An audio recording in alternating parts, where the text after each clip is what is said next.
Just to be clear, my cousin is a YouTuber. He's a YouTuber extraordinaire. He's a bit of a celebrity. So no, yeah. I'm actually not. It's a privilege to have him here. Like, you know, he's taking his time out the day to be here. And basically the first video I ever did, Which is still on the channel, by the way. which is still on the channel, you can go check it out. That basically is an introduction into synchronicity. So I tell this story of essentially my life, but especially like a 2-week period of these sequence of events that to me were the most mind-blowing events ever in my life.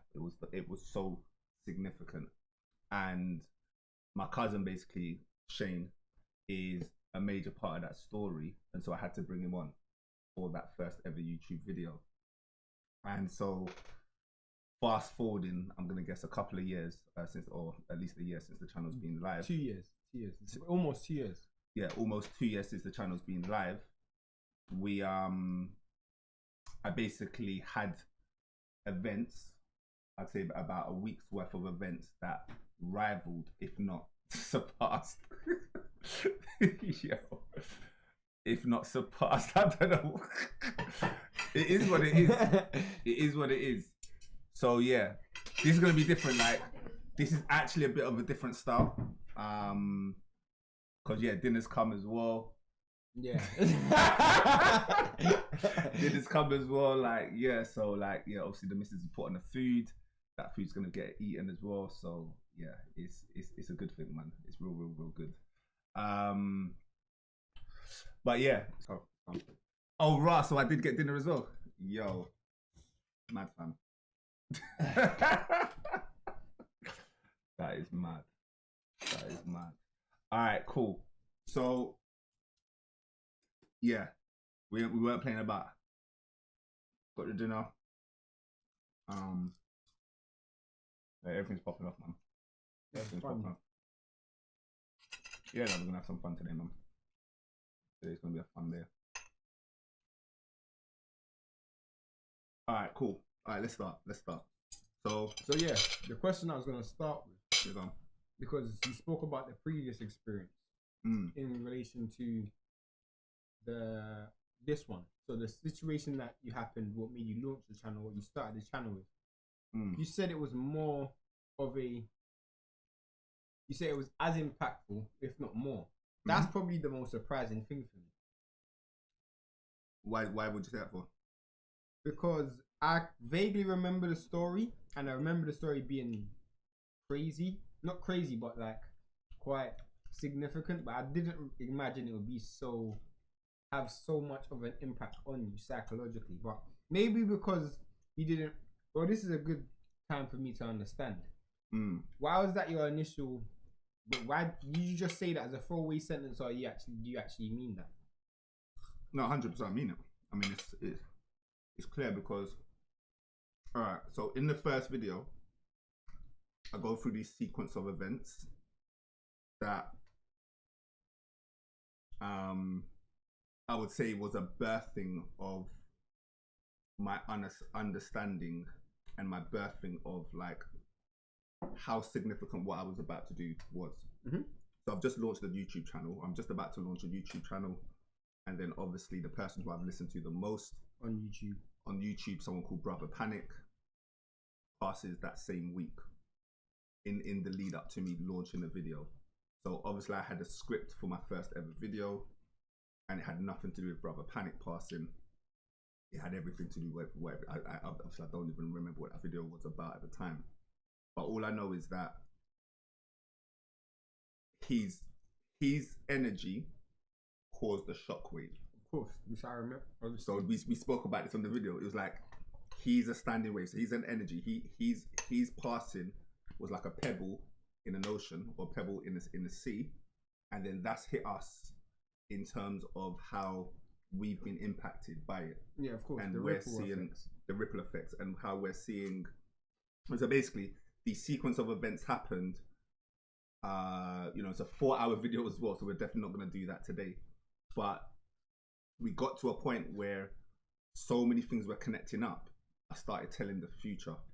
So, for example, I was about to meet my favorite ever artist in that same week as I'm launching the channel.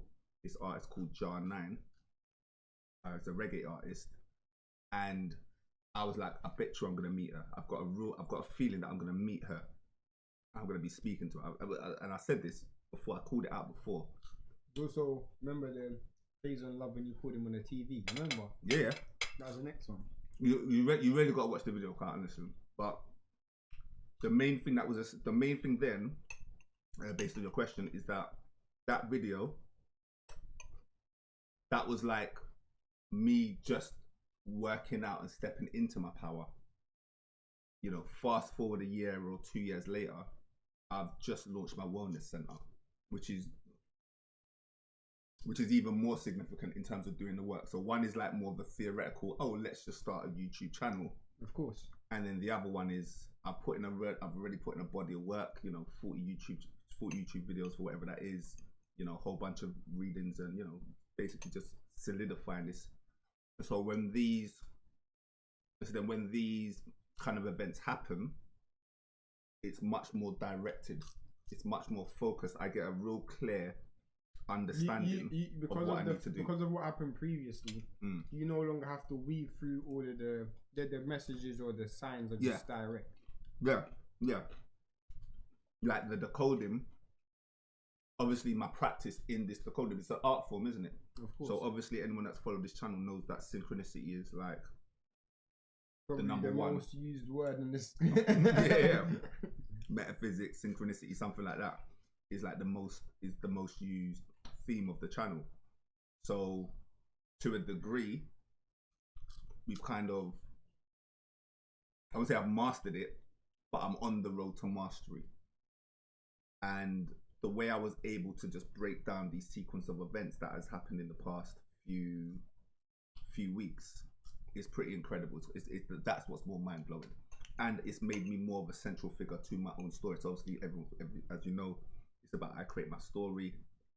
It's the business name. Everything's about I create my story. So solidifying that story is why these sequence of events are more important. So that's kind of segues into what the video is about today. So basically today, I'm going to be speaking about this sequence of events. So I go to Cyprus. In a nutshell, I go to Cyprus because my best friend's brother has tragically passed away. He's made a transition all of a sudden, as in younger than me. So he transitions at the age of 37, I believe. Is that significant? Of course it is. There's not one thing. There's not one thing that's not significant. So, okay. and this is why it's such a big deal, because every single thing was significant, and I wasn't even trying to force it. Of course, it obviously when you go on this trip, obviously you're, for the most people who see you on camera, they might not know the person who you are off camera, but at the end of the day, you're still a human. So if your best friend's brother passes away, who you know, it's not like someone you don't know. Spirituality, or you being the person who runs a wellness clinic or a person who has a YouTube channel, is almost redundant. You're now becoming, you're going there to support, or you might be mourning or whatever. So when you say you're not forcing it, that's not even in your mind. Yeah. And that's one of the reasons of why it was so significant, because, all right, so just for the people that are watching this out, I'm going to get into the story now. So this is going to be in two parts, basically. One, I'm going to just share this story that I've been hinting at. And in the second... Can I also, before you go any further... Give you more time to eat. Can I ask you why you titled the video what you did? Or is that something you're going to reveal later in the video?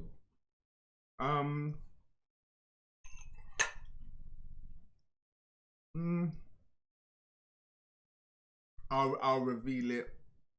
I'll reveal it now. I probably will reveal it now. Only because you asked. Only because you asked.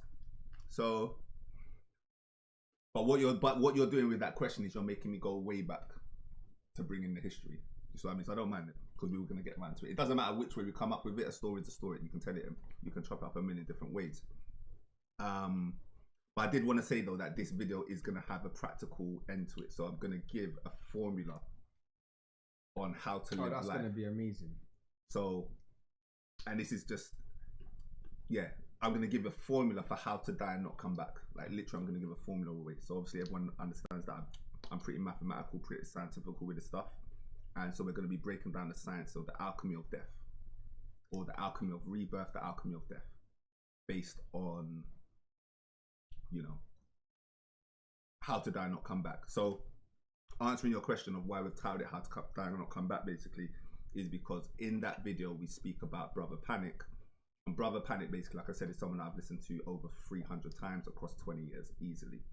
And my cousin has too as well. That's why I invited him to the first video. And just before he dies, he drops this video, How to Die and Not Come Back, which is a 2-part, 14 hours long. Yeah, one video is 8 hours or 6 hours. One video is mad. And then, what is he trying to? Go on, I'll give you the intro. What's he trying to say? What is he trying to discuss in this video? So, if you haven't watched the video, I'd advise anybody to watch it, specifically if you're into this type of information. But I would almost say it was, if you've been watching Panic for 10 years or even however long he's been doing videos for, the How to Die and Not Come Back video pretty much summarizes everything he's ever said. And normally his lectures are 5 hours per lecture. So it kind of just, it takes everything that you've ever learned. It's almost like your final exam for a GCSEs, or like if you're doing a degree, like your final exam. And it's the last thing you would ever need to hear, because any information that you've ever heard from Panic is just summarized and just put into this video, where he's literally just talking about the methods of how to die and not come back. And the reason why it's so significant is because Brother Panic literally speaks about that's literally why you could, if you followed Brother Panic, that's literally why you followed him for. He literally spoke about spirituality versus humanity his whole entire reign on YouTube, and you know, cultivating your spirit so you live beyond this world. Tissue. Oh. Tissue. So in that video, he basically just talks about, yeah, that's what he talked. The title was so self-explanatory, but obviously it's all around the ISIS thesis. So if you've never read the book, which personally I haven't read, you're showing it. Oh, there you go. So just a nice segue. So the key is that my cousin, obviously I'm going to the airport now. Just bring it to the mind frame of I've got a million things to do in life at the moment. Like, it's about as busy as I've ever been. I've just put a link to the video as well, by the way. How to Die and Not Come Back. I've just put the link to part 1. You can obviously find part 2 from there. So my whole point is, I didn't even think about the funeral too much. Like, it was just like a last minute thing. I bought the tickets the night before, a couple of nights before. Your boy's brother's funeral. Yeah. And my whole point is, I'm about to leave the door. I've already been outside of the house a couple of times. I forgot a few things, and I was like, I've got to go get a book. I need to go get a book. So the whole point is, I pick up the book How to Die and Not Come Back. I've got loads of books. For some reason, I picked up this book.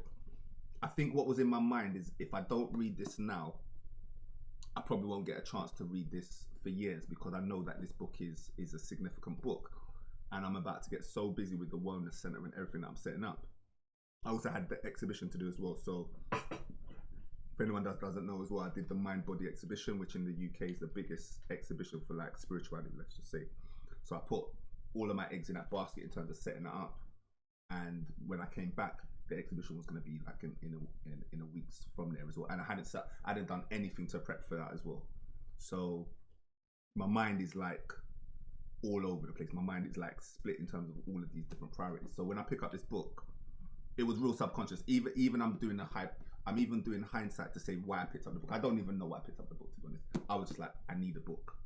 So anyway, the whole point is, I get on the train. So I get on the plane. And the first thing that happens is this girl, the woman who's the girl who's sitting next to me is wearing the number 88. Everyone should know by now, if you don't know, if you watch any of my videos, that my name, my full name in my favorite cipher in numerology is the number 88. I didn't know that. Okay, cool. So you're gonna learn. So she's wearing the number 88. Yeah. I don't think nothing of it. I'm just like, oh, that's interesting. Start reading the book. Like literally, I just cracked open the book. I start reading the book. Now, the thing to say about this book is this is the most dense book I've ever read. It's basically a mix between quantum physics and biology, like human biology. And symbology. But I wouldn't even say that because my symbol literacy game is on point. But I'm not an astrophysicist and I'm not a biologist. And this book, the way Brother Panic described this book, if you remember, he's saying like, this is one of those kind of books where they put all of the secrets in there, but they're not trying to decode it. They're not trying to make it too easy for you. No, you just, facts. Do you see what I mean? And he was like, this woman didn't write this book. Yeah, I remember him saying that. Yeah. He's like, this is one of them books that's like codified and a whole bunch of people have written this book and it's for certain collective of people. It's one of those ones where like sometimes a book you can do a lot of research to the point where you're regurgitating information. So it could be one of those stories. It could be one of those things. But it's not. The amount of fresh information in this book, that's what's mind-blowing. It's almost like it's a channeled book. Okay. It's almost like this book is channeled. Which is yeah, it's not surprising. I think Panic also alluded to that. Yeah, that's what he was saying. It's like there's no way one person just got this information because it's too deep, it's too on point. Not only that, I don't know Judy K. King enough, but I don't know that she knows enough about ancient Kemet. I mean, I did watch her video as well, and I rewatched it the other day. And you know, she spoke about her history, the fact that she was an English teacher and all these kind of things there, and you know, there's a chance that, but quite honestly, in the book she gives credit. She's always giving credit. Like in the foreword, she gives credit and she names people, professors and physicists, and if you were just a diligent researcher, and she also said it took her like I think 5 to 10 years to build this book. So again, 5 to 10 years time, and you're actually diligent with your work. It's absolutely fine. The whole point is anyway is that this is a deep book, so it's not something that even I could down skim to read. The name, the ISIS thesis. Like that's a mad name, bro. Just to be clear, what she's saying in the subtitle of the book is just as deep. A study decoding 870 ancient Egyptian symbols. 870. So what she's doing in this book, just to be clear, is she's looked at all of the books of the Book of the Dead, or what they call the funerary text, yeah. And there's about, let's say, seven to eight different books of the dead, and she's synthesized it. She's done a metasynthesis or a meta-analysis and synthesized all of these 7 books and tried to decode it. So she's done that across 870 different symbols.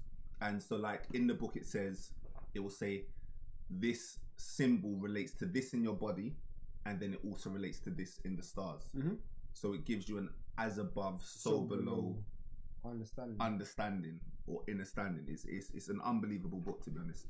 And so I get on the plane, and she's like, it's the number 88. Then the first thing, within the first minute, she keeps on looking at me and she's like, do you want some sweets? You remember it now, innit? Do you want some sweets? So she's got like these sweets, just like candy. And I've already got this. I'm like, nah, it's okay. I've got my own. So at the time, again, this is all in hindsight. This is on reflection. At the time, I thought nothing of it. But because we've already spoke about Brother Panic, and you know, like I hadn't prepared this conversation too much as usual. It's a freestyle.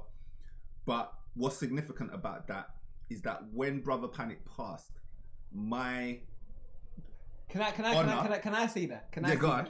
Because it's so. I think my story of this is so mad because I was literally when Leon phoned me saying Brother Panic died, and I was when I hung up the phone, I'm thinking to myself, I have to do something to remember this dude. Like, what's the first thing I think of when I think about Brother Panic? And the first thing I think about is sweets or candy.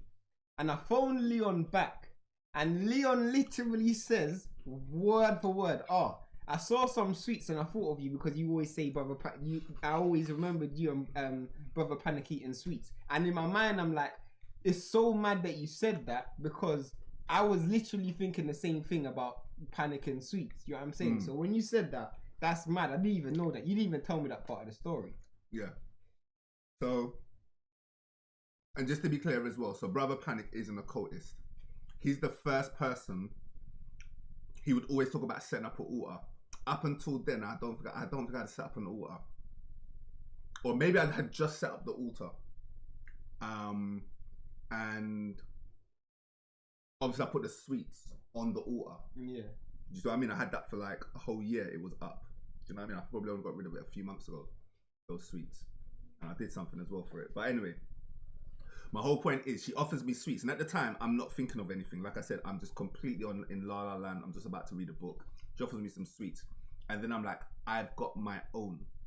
Now the reason why that's significant, I'm just gonna just do the spoiler alerts kind of early. The reason why that was so significant is because Brother Panic transitions, and he's the one that's sending a shockwave. Yeah. It's his story, his narrative. He done the video, How to Die and Not Come Back. Nothing to do with me. I'm just, again, a ripple. I just got caught up in the ripple. So when I'm like, no, I've got my own things, what's that signified to the universe is that I'm about to go through my story.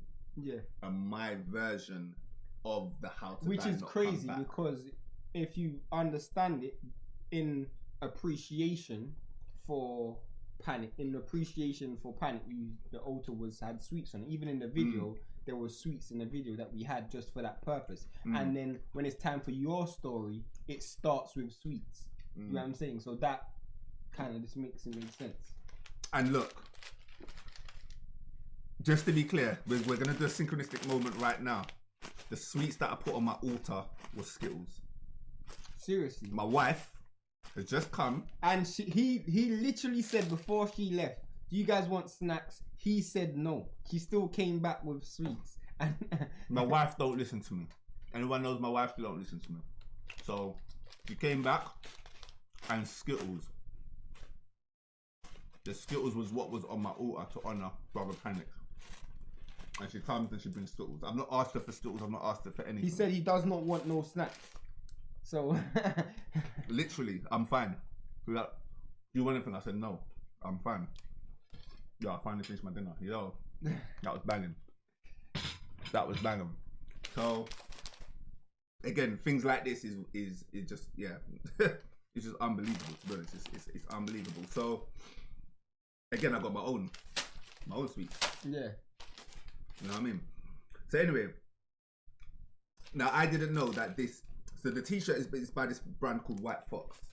It's like a trending brand. What t-shirt? So the woman next to me, she's wearing this thing. It's like White Fox basically. So there's another guy that comes.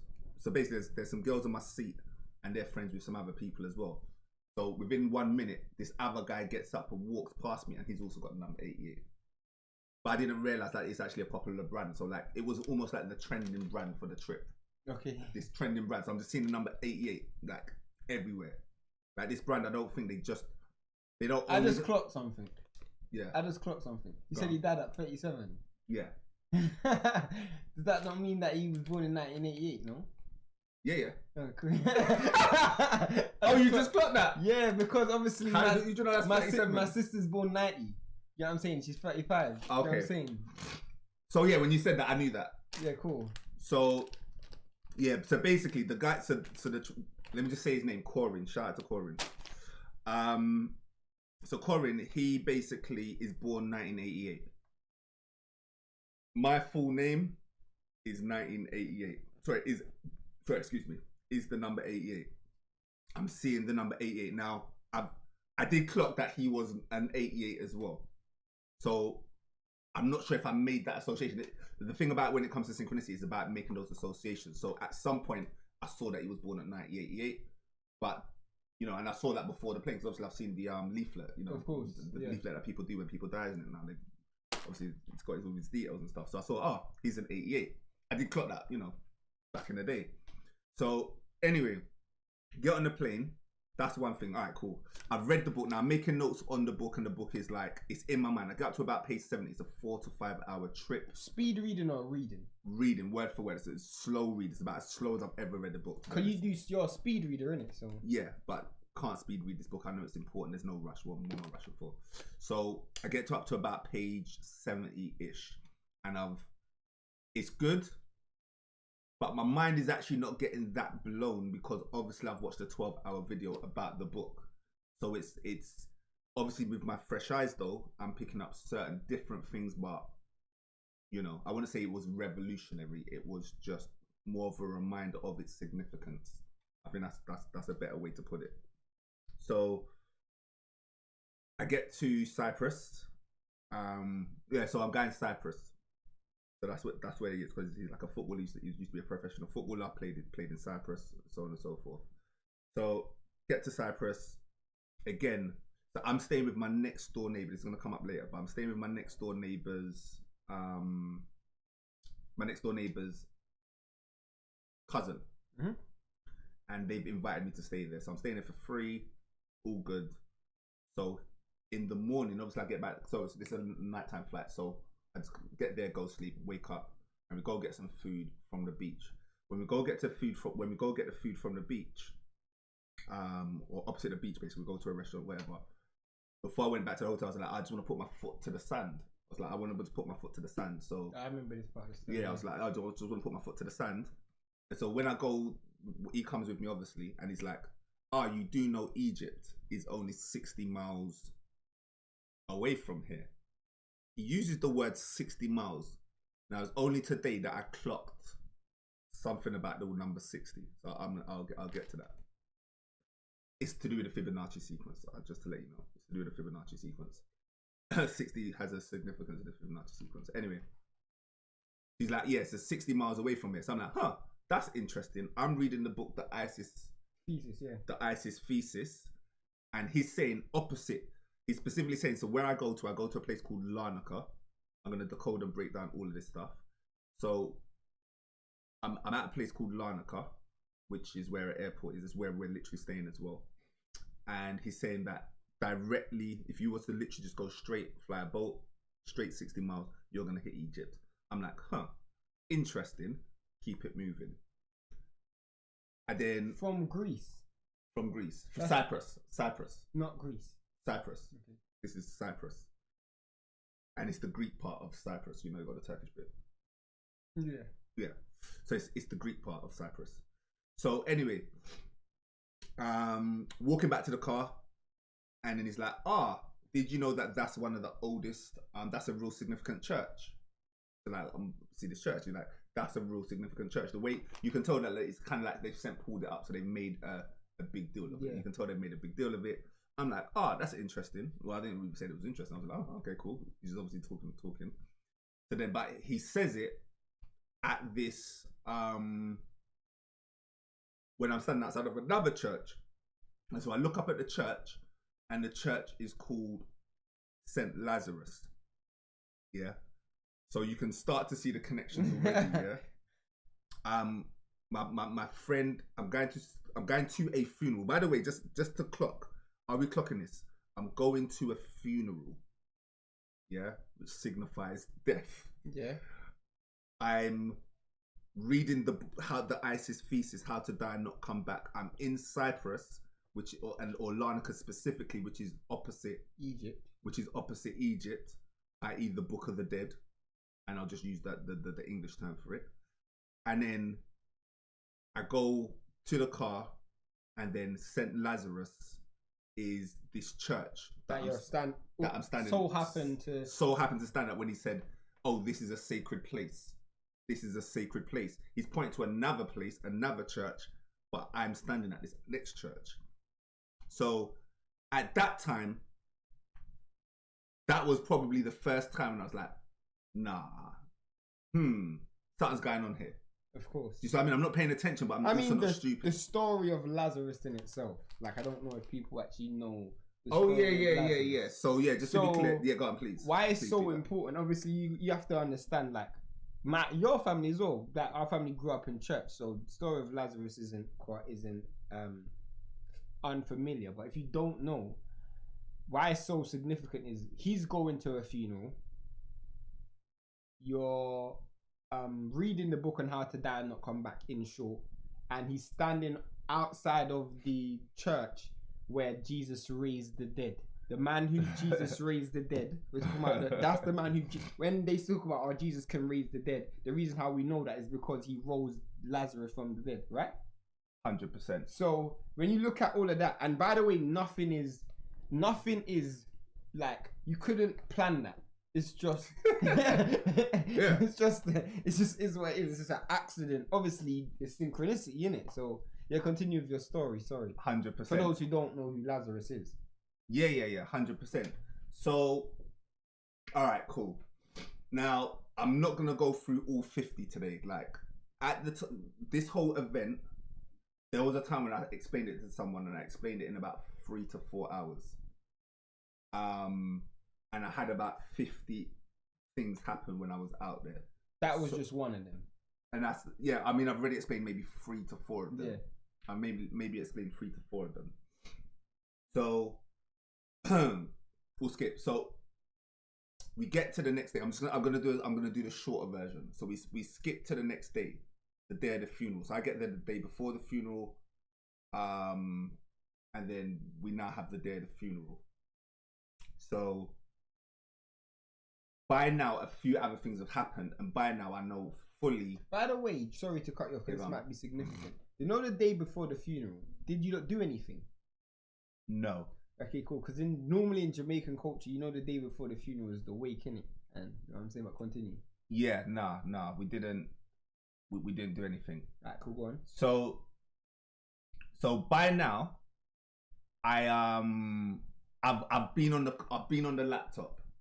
So I've basically noted some significant things, and I've went into ChatGPT and I've started to basically started to like weave together the story and the synchronicities.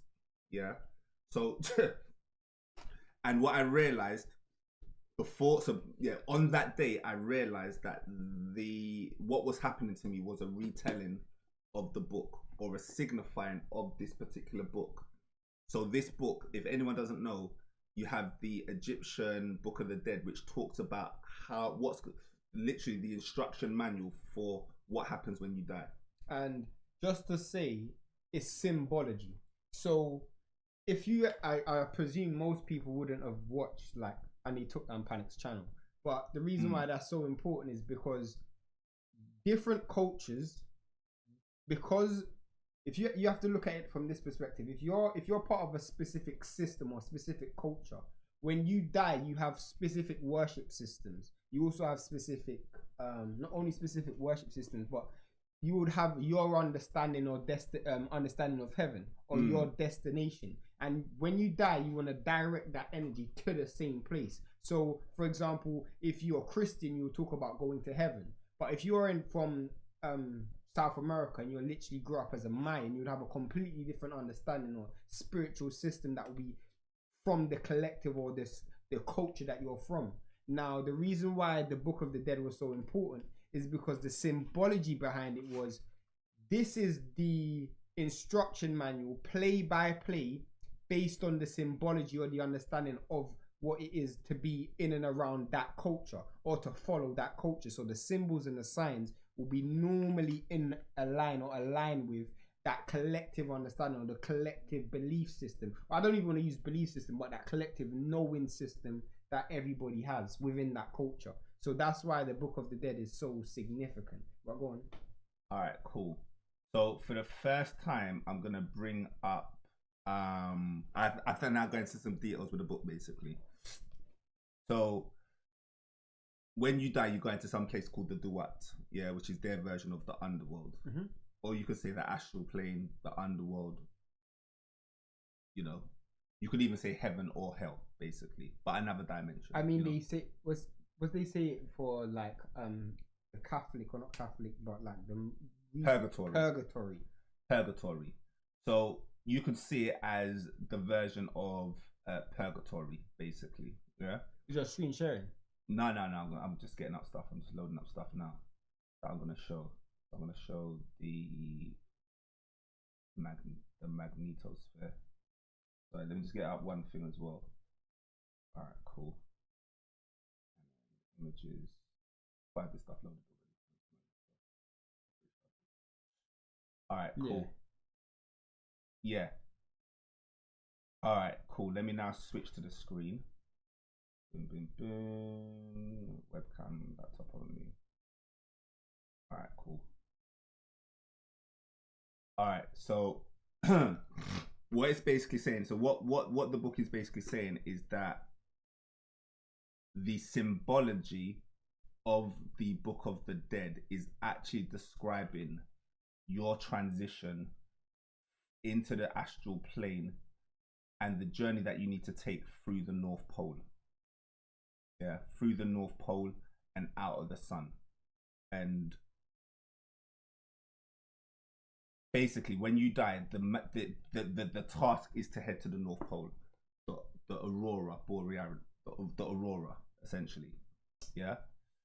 So in the Book of the Dead, they talk about a very, very specific journey. Just think of just I'm gonna skip it, but just think of Indiana Jones. You got trials and tribulations, and if you make a wrong turn, say the wrong thing, you go directly to jail or hell or reincarnation. However you wanna say. Obviously, ancient Egyptians believed in reincarnation. And obviously, you also have to, because the reason why this is why I didn't even get to ask you why I said How to Die Not Come Back about the title of the video, but for some people, they don't actually understand that coming back is a problem. Yeah. So to be very specific, not a problem. I shouldn't have said a problem, but in fact, no. For lack of a better word, let's just stick with the term problem. Yeah. Let's stick with the term problem. So the idea of the ancient Egyptians' idea is to turn into a sun. Just to be real specific, the idea is for you to die and for your spirit to go create a sun, create a star. Yeah. Anything that is not doing that is a failure in the ancient Egyptians' eyes. And that's what the whole process is about. So, and from an astral perspective, it's like we always hear people talk about returning to source. From a physical perspective, your body is made up of like ancient stardust. That's literally what makes up your body. So if you're talking about returning to source, by nature, you have to turn into a sun if that's returning to source. So continue your story. So when I first heard about, because obviously, 20 years ago, 30 years ago, I don't know, you hear of this story of you got to turn into a sun, become Osiris, become a sun, become Ra, become a sun. And in my mind, the 20 years until that How to Die Not Come Back, and maybe a little bit before that, actually, I started to think myself, my own ideas. But in my mind, it was, you have to be this real big thing, this massive, big, because suns are massive, hundreds of times bigger than the Earth, for example. Some of them are thousands of times bigger than the Earth. So you have to become this big thing.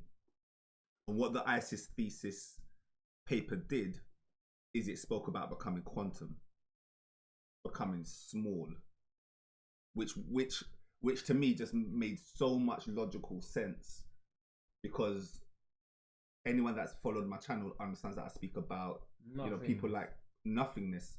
I speak about people like Dan Winter who speak about something called neg entropy or compression, or let's just keep it neg entropy, 0 point energy, quantum fields, losing yourself or detaching. Absolutely, detaching yourself from your ego, from your identity, which would make you smaller, which would make you lighter.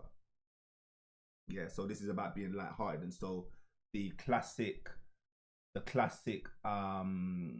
idea of the ancient Egyptian Book of the Dead is, so this screen is showing, by the way. So yeah, the ancient book. So this is one of the most classic images that you'll see, and you'll see basically your heart, your heart being weighed by a feather. So this is the feather of Ma'at as well. You got Tahuti. Yeah, 100. And this is the person who writes your book of your book of life. It's scribing down your book of life. Everything that you've ever done is being scribed by Tahuti, the scribe, and his wife or his consort, Ma'at, is weighing her feather of truth and justice against your heart. And so essentially, in order to get to heaven, i.e. in order to become a star, you need to be light. And that light can be taken in two ways. Light as in Light. There's only one way of light in it. Yeah. But anyway, the two types of light. Light-heartedness as in being light, but then also light as in the electromagnetic light, basically. And both of those are relevant. But obviously to this metaphor, it's more about becoming light-hearted. Lightness of foot. It's again, it's just a great symbology behind it, innit? Like, I don't, obviously, it's not about someone cutting your heart open and putting it on a scale when you're dead. Like that's almost insignificant. So it's essentially the symbology. And so so this is the boat, the boat, yeah. So you basically take a journey on the boat throughout the Duat. Can I? Yeah, go on. And for those who don't know, I would advise people to go and watch a movie called Soul. Yeah. Because Soul talks about this in a very kid way, in a way where in the movie, long story short, Jamie Foxx is playing this guy, he dies. He literally talks about this exact same process of dying, other than the weighing part. But there's a boat, and that boat is literally explaining the journey of Duat, but it's in a very kid-like manner. But go on, continue. Yeah, this is mad. Like, so by the way, this happened about 3 weeks ago, and anyone knows me, my life moves a million miles an hour. So I'm just kind of reviewing the book as he's speaking. Sometimes I'm just going back into the book, and it's unbelievable. So yeah, bring your story back. Yeah, let's go back. No, I mean, this is all part of it. This is the build up, because again, if you didn't know anything about the Duat, if you didn't know anything about the underworld, we're at least giving you some basics of like, what did the ancient Egyptians believe in that would even allow for this Isis thesis to be a thing. Mm-hmm. So it's definitely a relevant part of the conversation. So let's go here. Let's just keep it simple. Let's go here. So what we're basically saying is, I was trying to find an image. I can't find an image where it says it. I'll just do it by finger. So basically, here would be the North Pole, and at the North Pole, you basically have to follow certain directions. I'm not going to go into all of it. You can just buy the book. But essentially, what you're looking for is this thing called the cusp, or you're looking for the cusp, and the cusp is, or the Great Stairway. So you look in ancient Egyptian texts, they talk about the Great Stairway. So right now I'm going to just read you a text from it. It says, the dead king, i.e. the pharaoh. Remember, this was only secrets. By the way, these secrets were only revealed to the pharaohs. Just to be clear. So when they're talking about the dead king, they're talking about the pharaoh. So I'm going to read from the Book of the Dead. So the dead king goes up stairway or ladder at northern polar region of the earth where Ra appears, taking his seat in the sun bark. King now has ferry boat to Netherworld lakes. So they're actually, in the ancient Egyptian text, they're talking about the northern polar region of the earth. Like, this is actually direct quotes. Okay. How are they knowing about the northern polar? Anyways, they're in the center. Where is Egypt? Yeah. But obviously, we're already talking about, like, you understand the great architecture of ancient Egypt, so that's not a surprise. Yeah, but I'm just saying, like, the level of detail and the level of knowledge that they have is unbelievable. So what it's basically saying is, and I'll read this other line, because this line just literally caught me now. It says, the deceased king states, and this is what you state, the two portals. So these are the kind of, so the pharaoh would have to rememorize these things in his conscious mind. Like he would be practicing this before he's dying, or as part of his life when he's with the priest. I have a question about he's that. Practicing. You know? I have a question about that. You know? How much of that do you think is? No, they're taking this shit seriously, bro. No, you don't know. What was I gonna say? Go on. What was I gonna say? How much do you think that they think it's symbology and metaphor, and how much do they think it's actually real? Yeah. And I think they think it's actually real. Do you think they think it's actually real because your mind makes it real? Yeah. However, yeah, you need to know this shit. Yeah. They're taking this shit as seriously as. Of course, they're taking it serious. You have to take it serious for your mind to think it's real. Yeah, but as in like no, they need to, as in they want to be word perfect with their sentences and their seances and how they're evoking that energy. That's how specific I would imagine they would be.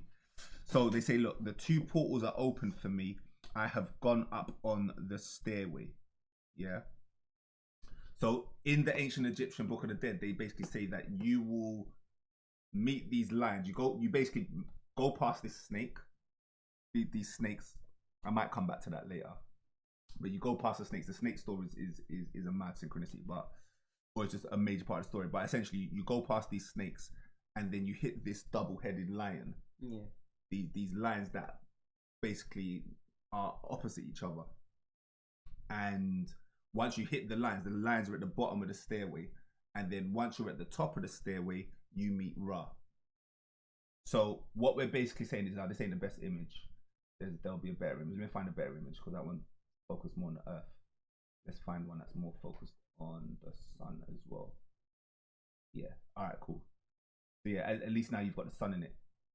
So what we're basically saying is the solar wind is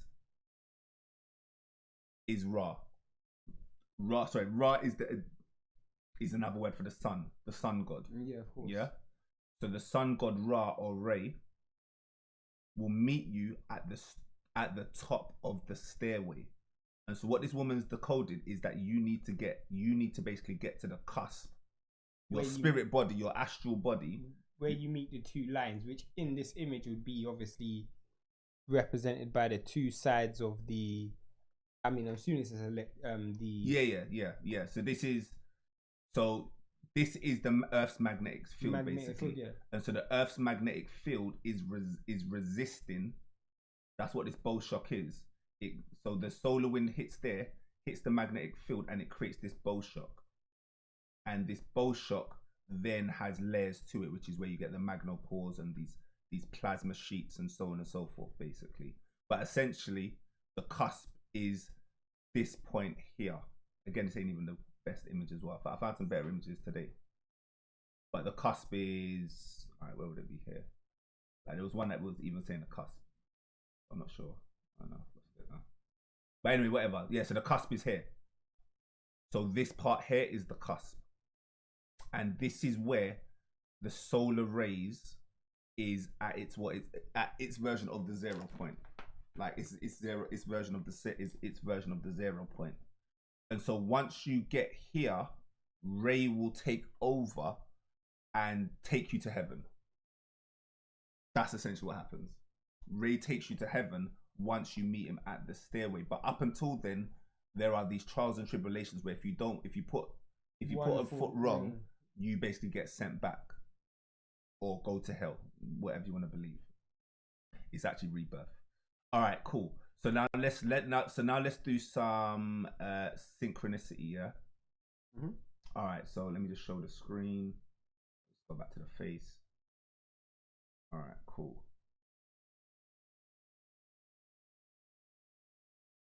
There you go. Oh right, I could even do it like that, yeah. I told you I was trying to stick this out sometimes. All right, cool. So let me start decoding, yeah. Let me start decoding. So I'm in a place called Larnaca, yeah. Larnaca literally means coffin. Think about it. They're saying that Lazarus. So Lazarus is. So comes to finance. This is when I was doing the research. So I get on my laptop. I'm like, what's going on here? Let me just start decoding. So I'm like, all right, cool. Where am I? Larnaca. What does Larnaca mean? It means coffin. the resurrection site. It means resurrection. It actually means, no, even worse than coffin, bro. It means sarcophagus. Oh, raw. It means sarcophagus. Mad. Which is the ancient Egyptian process of like an embalming. Yeah. An embalming, yeah. So when you're thinking sarcophagus, you're thinking ancient Egypt. And you're thinking the death. When you're thinking coffin, you're just thinking coffin. Because it's a coffin. So Larnaca literally means sarcophagus. Yeah. And sarcophagus. All right, cool. One of its old names. So there's a couple of old names for Larnaca. Yeah. Another word for the old name of Larnaca is Scala. That was like its nickname. Yeah. Its nickname was called Scala. Scala means ladder.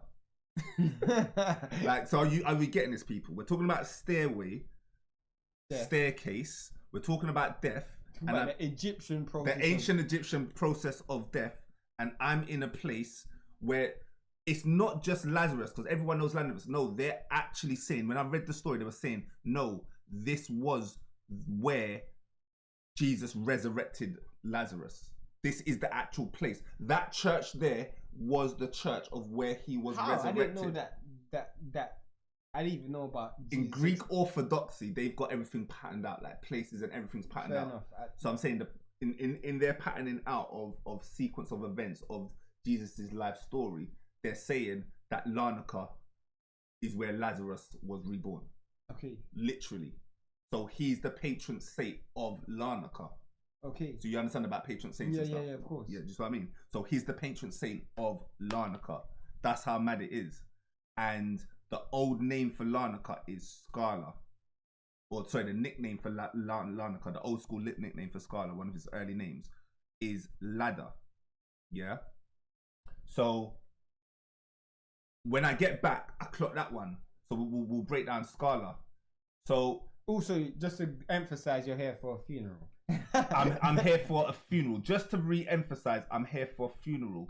Now, if anyone's from London and you've got grey hairs like me, or maybe you don't, or maybe you dyed them, who knows? Then you will know that when someone says Scala, only one thing comes to your mind, and that is the famous club in King's Cross. In King's Cross. Did you know about that? I worked literally not far from there. Like I worked like maybe across the road from there. This guy don't rave or don't do nothing. So no. I worked literally a few across. Like the way I worked was literally across the road from there. I've been to there before though as well. All right, I'm gonna test Shane. Why would that be significant to this story? King's Cross, bro. Bro, man, how you gonna ask me? I'm just making sure. Like, are we paying attention to what's happening now, bro? More than anything, bro. More than anything, we're talking about Jesus and Lazarus, yeah. But Jesus' story, King's Cross, bro. You know what I'm saying? The high house, bro. I'm gonna meet you, bro. You know what I'm saying? The high house. You're talking about Ra being at the top of it. If you look at any ancient Egyptian, not ancient Egyptian, any ancient image of Jesus, you would always see a sun over his head. So when you're talking about Ra being at the top of the stairway being your spine, the crossroad being your heart. So obviously the high house being the rod. You know what I'm saying? So the King's Cross. So it makes so much sense. You know what I'm saying? That the synchronicity behind is mad. I mean, that's just mind blowing. Scala, and then Scala is at the King's Cross. Literally. I don't think people understand, and I'm saying like some of my earliest memories, because I'm into hip hop, is me going to the Scala. Like I've got some of my favorite ever memories going to the Scala. That's just me personally. Yeah. So I've got a personal association with the King's Cross. And remember, they call him the dead king. They don't even say the pharaoh, the dead king. King's Cross. And remember, this is not by design. You know what I'm saying? We're talking about. We're not talking about like. We're talking. This is not by design. Obviously, we're talking about really ancient artifacts. You know what I'm saying? Like Larnaca, Scala. These are like. There is no way that that was done by design. There's no way. Do you know what I'm saying? And that's by human fault. When I mean by design, there's no way it was done by human fault. All right. So this book basically has like a glossary, just so you can look what I'm looking at, where essentially each one of the 870 symbols at the end of the chapter, basically it kind of just summarizes in kind of glossary terms, and will just give you a quick equation. So the symbology equals this in the magnetosphere, or this in your biology. So in the first 70 pages, they're really only talking about the as above. It's only from about page 100 they start talking about the soul below, yeah, i.e. the biology of the human. So they're basically, so I'm looking at cross now. All right, so the great stairway, so this is what they say. The great stairway or ladder is burst emerging staircase, the cusp, signature, the sign of the impulsive reconnection, and the FTE. They're talking about this being the reconnection. you reconnecting with the sun. They're saying that the cross, I just saw it here, where is the cross? They have the cross here as well. Where is it? Cross. I just remembered something as well. They talk about crossing over. So they basically, in the ancient Egyptian Book of the Dead, they talk about the cross as well. And it gets into the science. Basically, you just need to understand four-wave mixing. I'm not going to break it down too much. But essentially, the cross also signifies four-wave mixing. I'll give you some homework to do on that one. I'm not going to explain that too much. But it's basically the magnetic reconnection. So once you hit the cross point, you automatically go to heaven. What you see what I mean? Because it's magnetic. So this is what they're saying is like, up until this point, you have to kind of force your way through. Once you get to the crossroads and you meet Ra, it becomes automated. Your journey from there becomes automated. So they're saying that this crossroads is the automation point, or the magnetic reconnection point, basically. And yeah, poof. Yeah, all right, cool. So let's skip. All right, so where are we now? So boom, boom, boom, boom, boom. Larnaca. Let me see if there's anything else I want to just decode quickly. So yeah, we've obviously Ra would symbolize light, by the way. So Ra would symbolize light. So let's just break down periodic table. So just again, I'm just going to show you this. All right, cool. All right, cool. Let me share my screen quickly.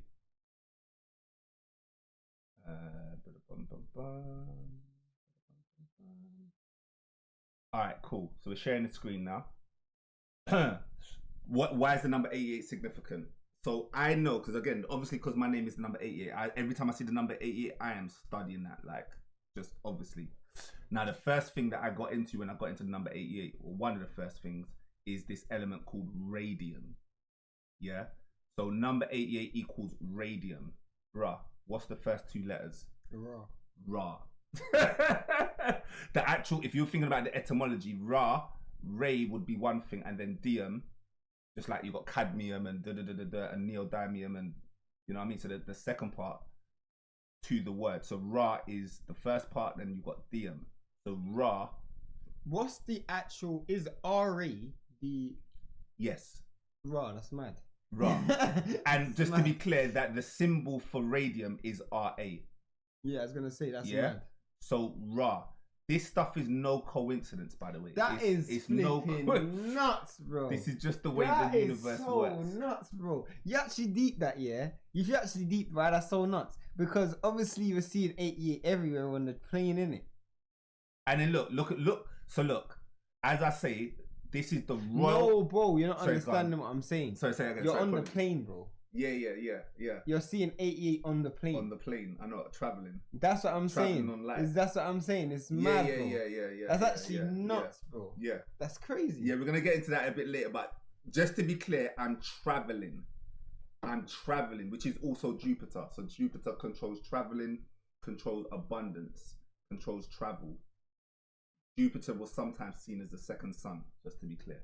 So anyway. Yeah, I've definitely heard of that before. So... look at the symbol. So this is the Royal Society. Now, Royal Society, that basically means that they're old, they're heritage, they know stuff. Like, they got Masons in their guilds. Like, we're talking about guilds, basically. We're talking about you can't be a director unless you're a Mason to a degree, especially back in the day. So, anyway, look at the symbol. Obviously, it's the symbol of the sun. Like, they're not trying to hide it. No, not just a symbol of the sun, bro. What is that? Radius means it. Look, no. What is that the symbol of as well, bro? What's this torch? No, more than that, bro. You're missing it. Yeah, but I'm saying that this is supposed to be a torch. It's no, but radius. What is it a symbol of, bro? Come on, bro. It's light. More than that, bro. Come on, bro. A clock, fam. Oh, a clock. yeah. Time in it. You said time, bro. Time. True. So look, the name. They're telling you the origin of the name. Radius is the name derived from the Latin radius, so size. Yeah. Also meaning ray. Yeah, just to be real clear, we're not trying to make this stuff up. Now, why is radius so important? Radium. Yeah, radium. Because radium is the element that decays. Do you understand about decay rates? No. All right, decay. Let's see what you got. If this doesn't come up quickly, then I'm not going to go into it. So basically, light turning into lead. Alchemy. So they're saying the decomposition of radium, it decomposes, it decays, and then it stops at lead. That's why like lead is like the heaviest. Yeah. You understand about lead, yeah? Yeah, so, of course. All right, cool. So it undergoes alpha decay. So they're just talking about the fact that it goes under decay. As in it mutates. Anything above radium has a different decay point. I'm not going to get into it too much, but just that's what I'm saying. All right, cool. So yeah, that's one of the reasons. That's also significant. So now let's go back to us. Let's just switch that. You know, one day we'll do actual short keys, but it's all good. We are here for now. All right, cool. Let's keep the story moving. So yeah, we've got Ray, we've got Scala. And then we've got Scala, which obviously means, as I said, Scala is Larnaca. So just to be clear of where we are, we're saying also you've got Jacob's ladder. We've also got the DNA spiral. So when they're talking about this so below, they're talking about the ladder being the DNA spiral, of course. Yeah, just to be clear. But then Larnaca, obviously, again, like I said, is it's the ladder to Ra. I mean, you can't say anything more clearly. I'm in the place which is the ladder to Ra. Basically. Now, all right, let's skip to day of the funeral. We'll skip to day of the funeral. So let's get to the day of the funeral, and on my phone is 2 notifications. The first notification is the Pope. They've announced the new Pope. So this happened obviously this happened a few weeks ago. They announced the new Pope. Yeah. I completely skipped that. Couldn't care less. I completely skipped it. Because the second notification was the Quantum Portal, was a YouTube video channel called The Quantum Portals Are Now Open. Yeah. The Quantum Portals Are Now Open. And I need an assistant YouTuber. You know, like I'm Joe Rogan, and he's got that guy. He's just getting up all the stuff as you're talking. He's showing it. Yo, we'll get there. we'll get there. So I'm just doing this all manually. The quantum portals are now open. Yeah. So obviously, I'm understanding that this whole book, by the way, this cusp point, this 0 point, is talking about a portal. That's essentially what it's talking about. Is speaking about a portal, a point where the sun meets the earth at this 0 point quantum realm, quantum portal. So I wake up, and my favorite YouTuber, or the YouTuber that I listen to the most in terms of the channel, is Black Magic 363. So he's got a video called "The Quantum Portals Are Now Open" by Miss Blue. So the reason why I've never clicked on a video so fast is because, go on, you explain it. Who is Miss Blue? So Miss Blue is the person who introduced Brother Panic to the conscious community. How long? Maybe not. Between him, her, and obviously Bobby Hemmett, but it would have been like 2006 earlier. Because she was talking about the fact that she was on Blog Talk Radio at the year 2000. She was actually in there. No, I'm talking about Brother Panic. Okay, yeah. That would have been like 2005, 2006. But just explain how. But basically, she is the one that brought Brother Panic to the online platform. To the online platform. So he debuted on Miss Blue's channel. Yeah. So if anyone's into this kind of stuff, then you may have heard of like Bobby Hemmett.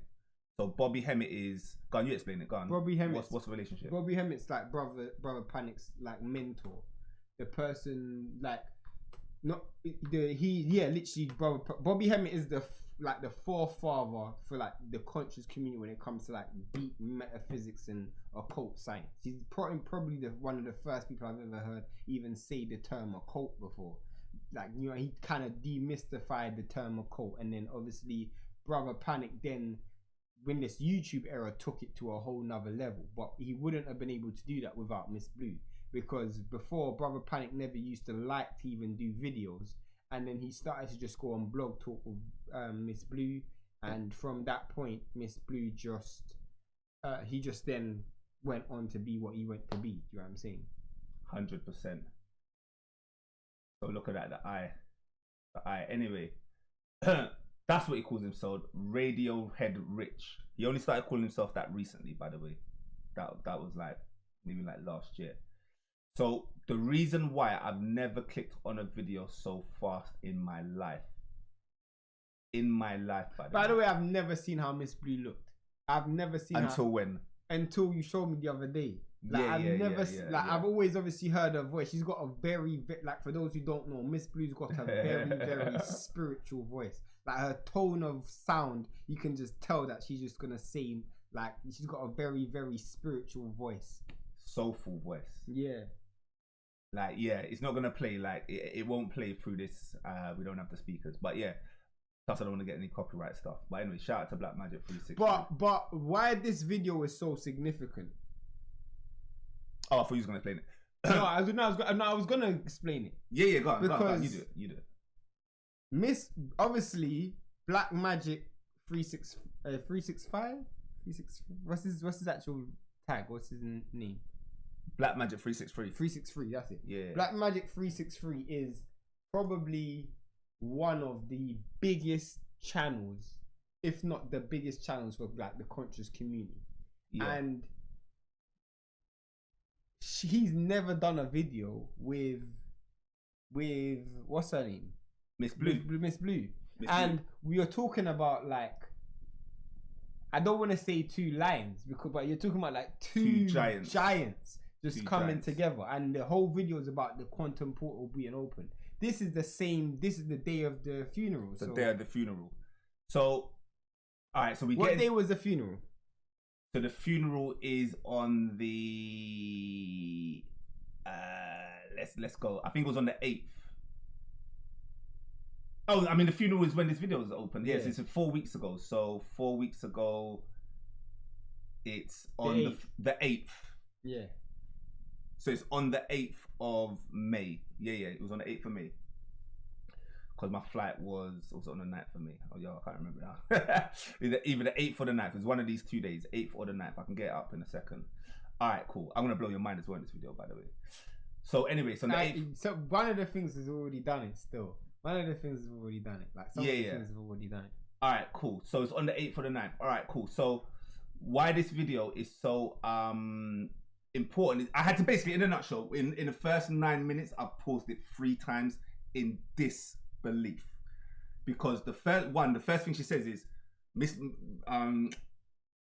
Brother Rich is like, how comes in 25 years we've never met each other? You know all my people, I know all your people, you're big in this game, I'm big in this game. How comes we've never met each other? Why is it only now, 25 years later, and they even said that word, name checked, it was like 25 years later, we're now doing this. It's just blowing my mind. It's because I'm just leading up to this. It's like it's blowing his mind kind of thing.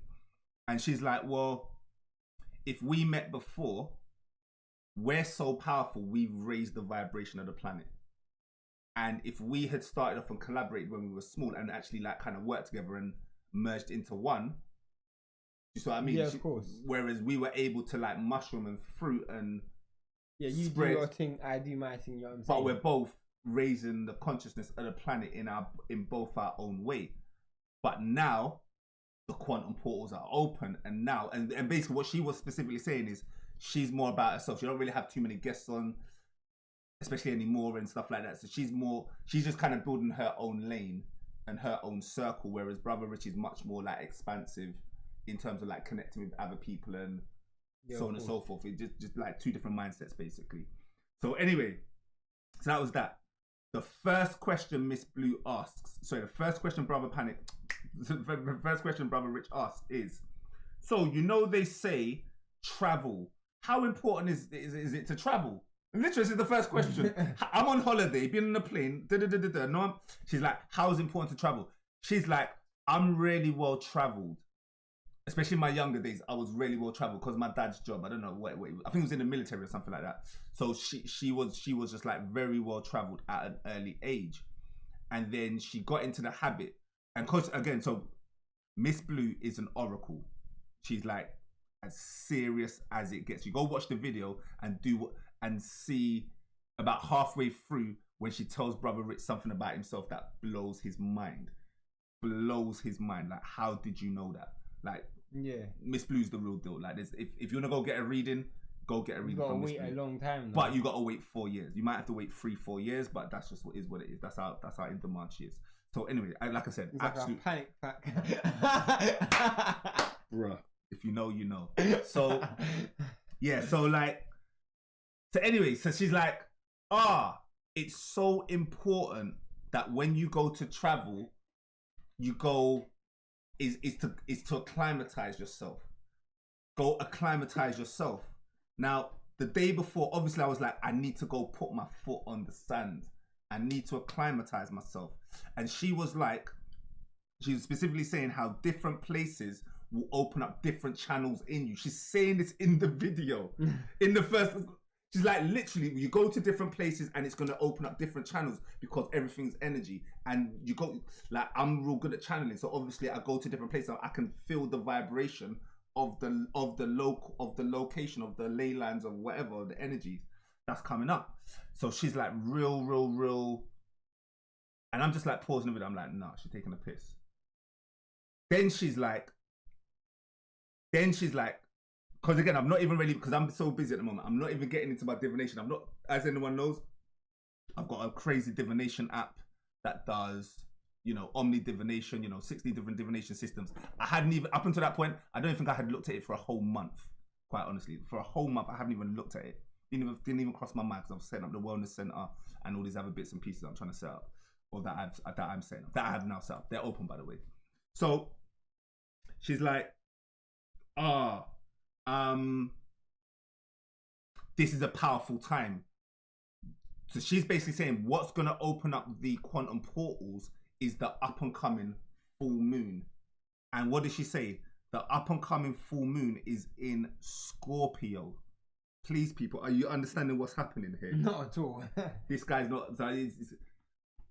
Scorpio equals rebirth. I didn't know that. You know now. I didn't know that, no. So the Scorpio is the sign of rebirth. Pluto, Scorpio, the sign of rebirth. So that weekend, so the energy that's coming into play. Remember, we're moving into a full moon, so that energy is only increasing. The weekend. So the funeral's on like either the Thursday or the Friday. So basically the way that energy bleeds over is it's like at 95% energy, 98% energy on the day of the funeral. You know what I mean? It's like almost 100 basically on the day of the funeral. And she's basically saying that what's going to open a quantum portal this year, what's opening the quantum portal is Pluto. Because she spoke about Pluto. And then I go to her channel. This is after. She does the video a couple of days after. So I'm just going to skip. But she does the video after, like a couple of days after the Big Brother thing. And she's like, yeah, she does one on the full moon, like on the actual weekend now. And she's like, yeah, what I didn't say in that video is that it's ridiculously special time. You've got the Scorpio full moon. Yeah. You've got Mother's Day, Yeah. womb, birthing, Mother's Day, Water. and the birthday of the Buddha. I didn't even All on the same day. This was all on the same day. Scorpio full moon, Mr. Mother's Reincarnation, Buddha, yeah, Mother's Day. and Mother's Day, birthing. Yeah, of course. I mean, I didn't know this. Like, obviously, she's the one that connected Yeah, the dots of course. and so on and so forth. But I'm at a funeral in Larnaca, in Mr. Lazarus's hometown. Yeah, of course. While she's saying this, talking about the importance of travel. His first question off the cuff is just the importance of travel. He ain't even warmed up yet. It just came up into his mind, the importance of travel. So this is the first 9 minutes she's saying this. Scorpio full moon. I had to pause. I had to stop watching the video, quite honestly. And I did go back to it like half an hour later, but I literally was like, nah, this is just taking a mick. It's taking a mick. So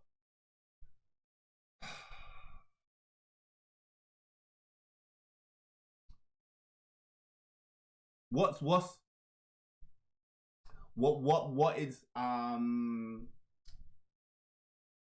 the tension point between your highest self, for example, and your ego, is at some point your ego is going to be like, nah, but you're small and insignificant. So how can these things be happening to you? It must be delusion. Of course. You see what I mean? It must be delusion, because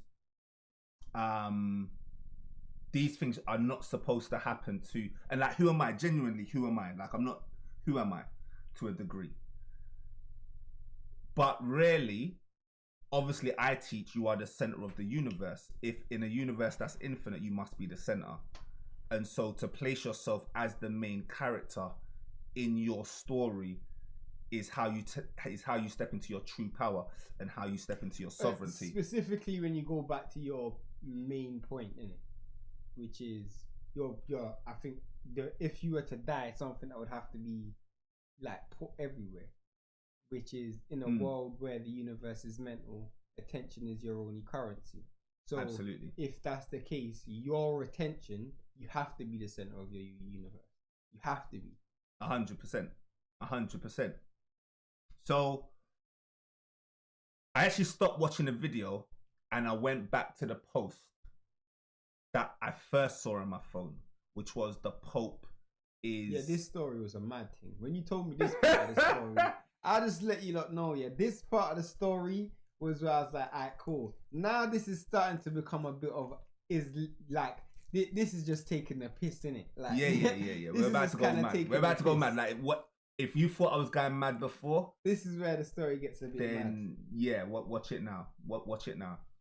So, alright. The Pope dies. Yeah. Pope Francis dies. Yeah. Let's come on. Let's go to my screen. Let's do some live stuff, because again, I'm not so prepared. So we'll just like live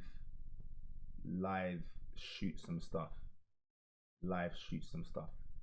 I'm getting scared for my charger, you know. Yo, oh right, I got the second thing there, you know. Can you get my charger, please? That wire there. I think that should be my charger wire. And then you might not have it the right way. No, it's this side still. But then it don't go that side. Oh right. Yo. Oh yeah, but I'm not showing the camera now, innit? So I'm gonna show my screen. Yeah, go on, do with the camera, innit? Alright, cool. Always a technical thing going in. Alright, cool. So anyway. Yeah, but it's gonna show back in it. Ross. Alright, cool. Alright, let me show you this now. Pope Francis, yeah? Watch this. Where's it gonna plug into? It plugs into my laptop. So Pope Francis, yeah, is born when? 21st of April. No. That's when he died. 17th of December 1936, which is very funny, isn't it? So look, like, nah, you're taking a mic now, yeah? The Pope Francis, and I knew this before back in the day, but I just couldn't remember it. Again, it's not significant to me. Pope Francis is born on December the 17th, My birthday is December the 17th. Like, literally, are you catching that? Let me say that one again out loud. Oh, right, we're upside down. But yo, we're in the upside down world. Yo, they talk about the cut, bro. They talk about the upside down. Anyway, whatever. Like in the ancient book of the dead, they talk about being upside down. They talk about being upside down, but oh, that's why. Nah. One second. But they do talk about being upside down. But yeah, no, let's put the camera right. Yo, too much jokes today. Too much jokes.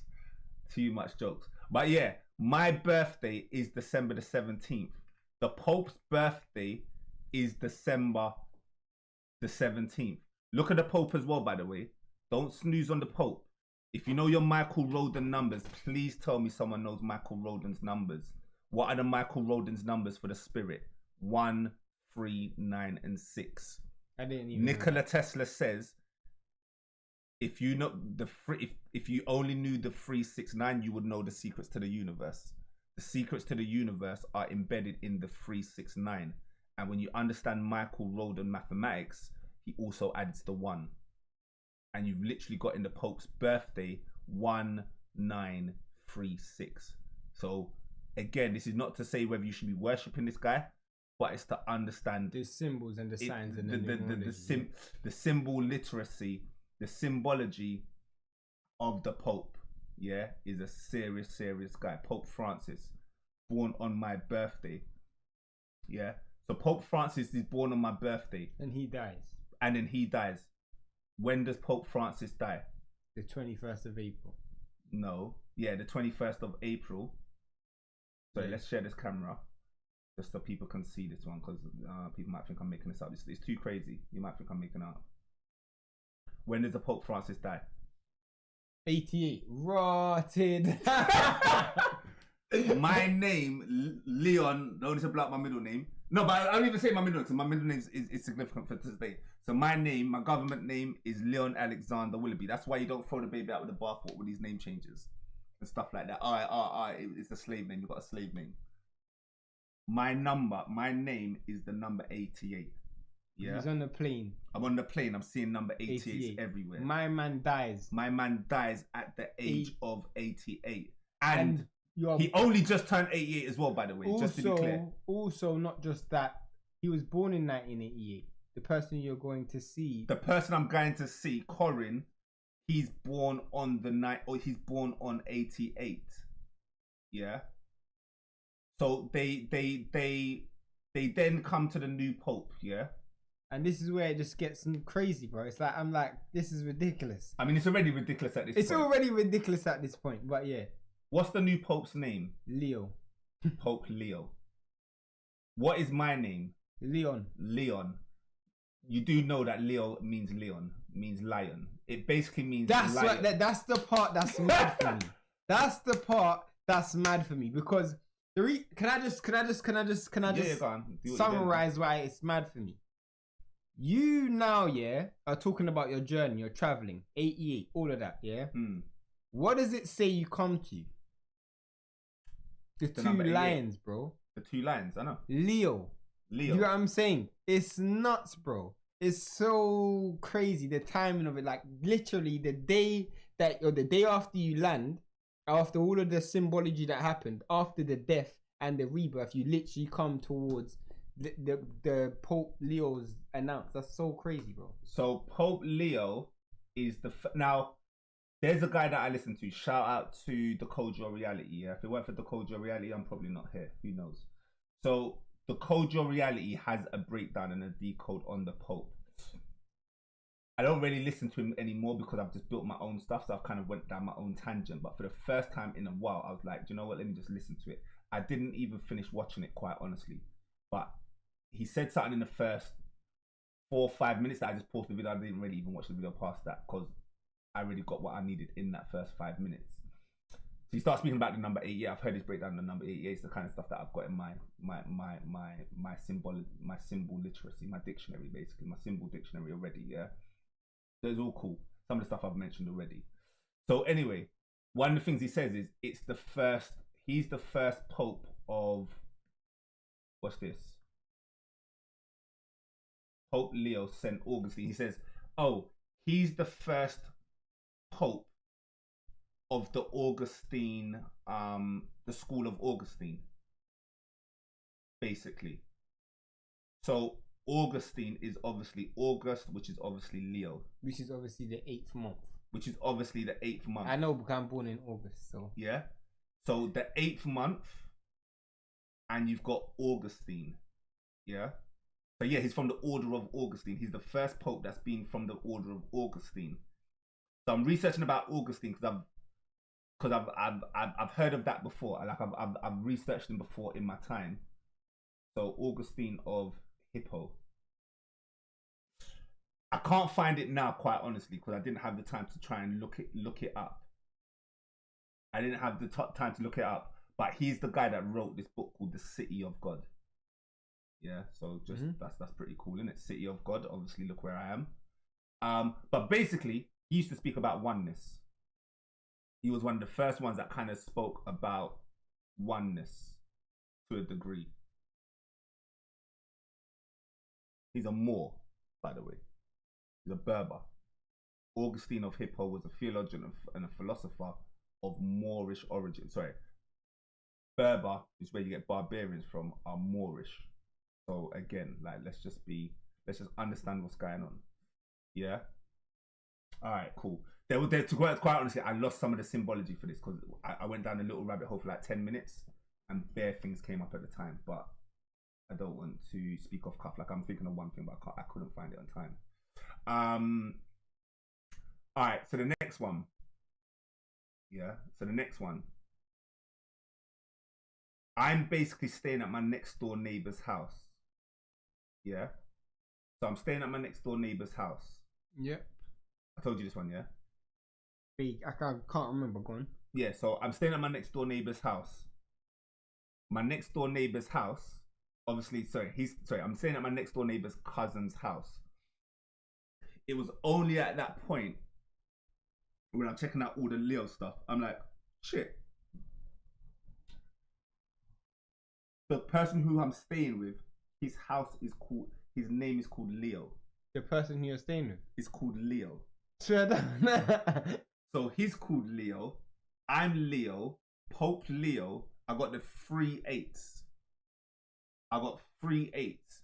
Now, this one, now basically I'm trying to work out like, so what I'm basically trying to say is that I've worked out that I am a character in this story, but I can't be the central character, it's not my death. So right now I'm thinking of like Corin, and obviously he's got the number 88 in his birthday as well, so I know we're connected. Now we go to the funeral. We go to the funeral. There's a couple more things, but I'm gonna skip a few things. But we go to the funeral, and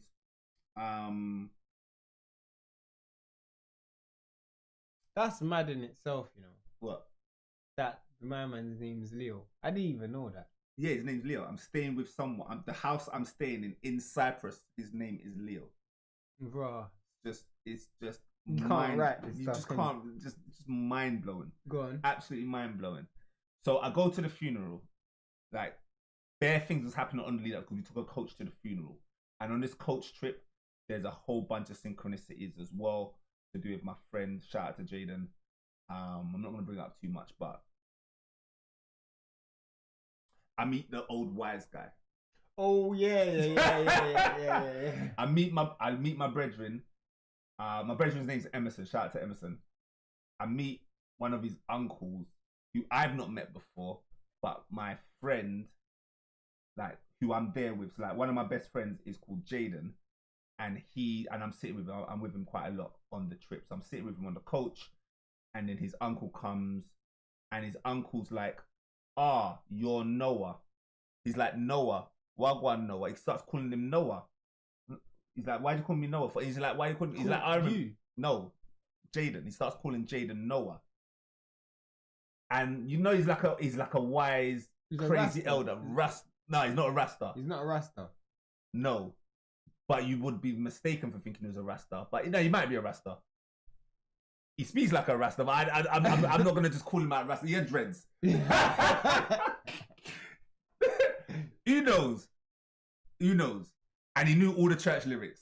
He knew all the church lyrics. Yeah, but he might be a Rasta still. But anyway, the whole point He was is definitely spiritual. the whole point is the man is bare spiritual. He's calling him Noah, and he's like, yeah, because you were the first one to have a son. Because Jaden had a son when we were like teenagers, basically. So he's like, yeah, you're Noah because you were the first one to have a son. You're the No, sorry, apologies. He called him Abraham. Abraham. Apologies.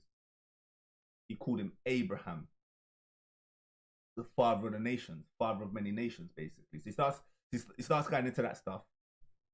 Anyway, yeah, let me now the only reason I'm bringing that up, yeah, no, it's relevant. It's relevant.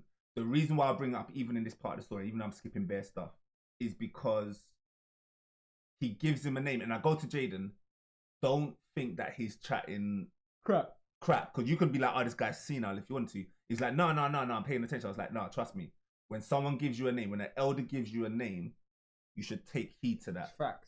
You take heed to it, because these things are spiritual. And obviously at this time, I'm already on this whole cosmic thing, and there's a whole cosmic alignment. So I'm like, there are no coincidences. At this moment in time, anything says... You're taking everything. Everything. So I'm like, rah, this guy's...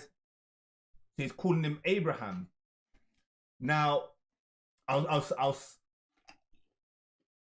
oh, what was the thing that Jaden said? Jaden. Oh my days, Jaden. Oh my days. So, Osiris means Westerner. Yeah? So in this book, they talk about going to the West. In the ancient Egyptian text. Why that's so important, yeah? Yeah. Because if you guys there was a video back in the day where Panic spoke about that. There's not a Panic video that I can't reference. So there's a video back in the day that Panic spoke about where he said the ancient Egyptians. This was way before he even done the How to Die and Not Come Back. This was years ago. Yeah. He said where the ancient Egyptians would do these rituals so their spirits come back in the West. Yeah, of course. So look, I'm still on that same page. This is only one of the breakdowns of the thing. I'm still on that same page where they talked about the cross. So they've even got the West part in here. Like this chapter was nuts. It's called the opening of the mouth ceremony, basically. The opening of the mouth ceremony is a famous ceremony. And she's breaking down the opening of the mouth ceremony, which is the breaking of the iron or the magnetic field lines. We've got the iron as well. I'm not sure if I'm going to have time to break down the iron. But paths of the West, which is the Earth's magnetopause. Basically, specifically in the text, it says that you have to go west. If you don't go west, you're going to die, basically. And in the magnetopause, it basically speaks about the West. So it speaks about the path of the West. Anyway, the reason why he said that is because Jaden was like, oh, you do know, you forgot to say that my name is Jaden West. It's his surname, West. No, I didn't know that. So his surname is West. So those are the kind of little things but that title thing was important. The reason why that title thing is important is, and we're kind of skipping on, is because someone named me that was an elder. They gave me a title when their son died. And what was the name? So, yeah, basically, so one of my good friends' son got murdered, died. Yeah, it was like a real significant time. And I was like doing my course. Basically, she was on my course. Oh, I remember the story. Yeah, of course, because she was there. Yeah, that's what I'm saying. So we're doing the course. My cousin's in my course. There's like 5 people that I've invited to my course for free as I'm kind of like piloting the spiritual life coaching stuff. This is before YouTube channel or anything. It's just like when I was just locally. He's trying this before he brought it out. Yeah, basically. So anyway, her son dies, gets murdered, and then she's going through bare spiritual things. But it was the most beautiful thing I've ever seen in my life, where someone's son's got murdered and she was somehow able to manage. Well, she turned the alchemy. She turned the alchemy.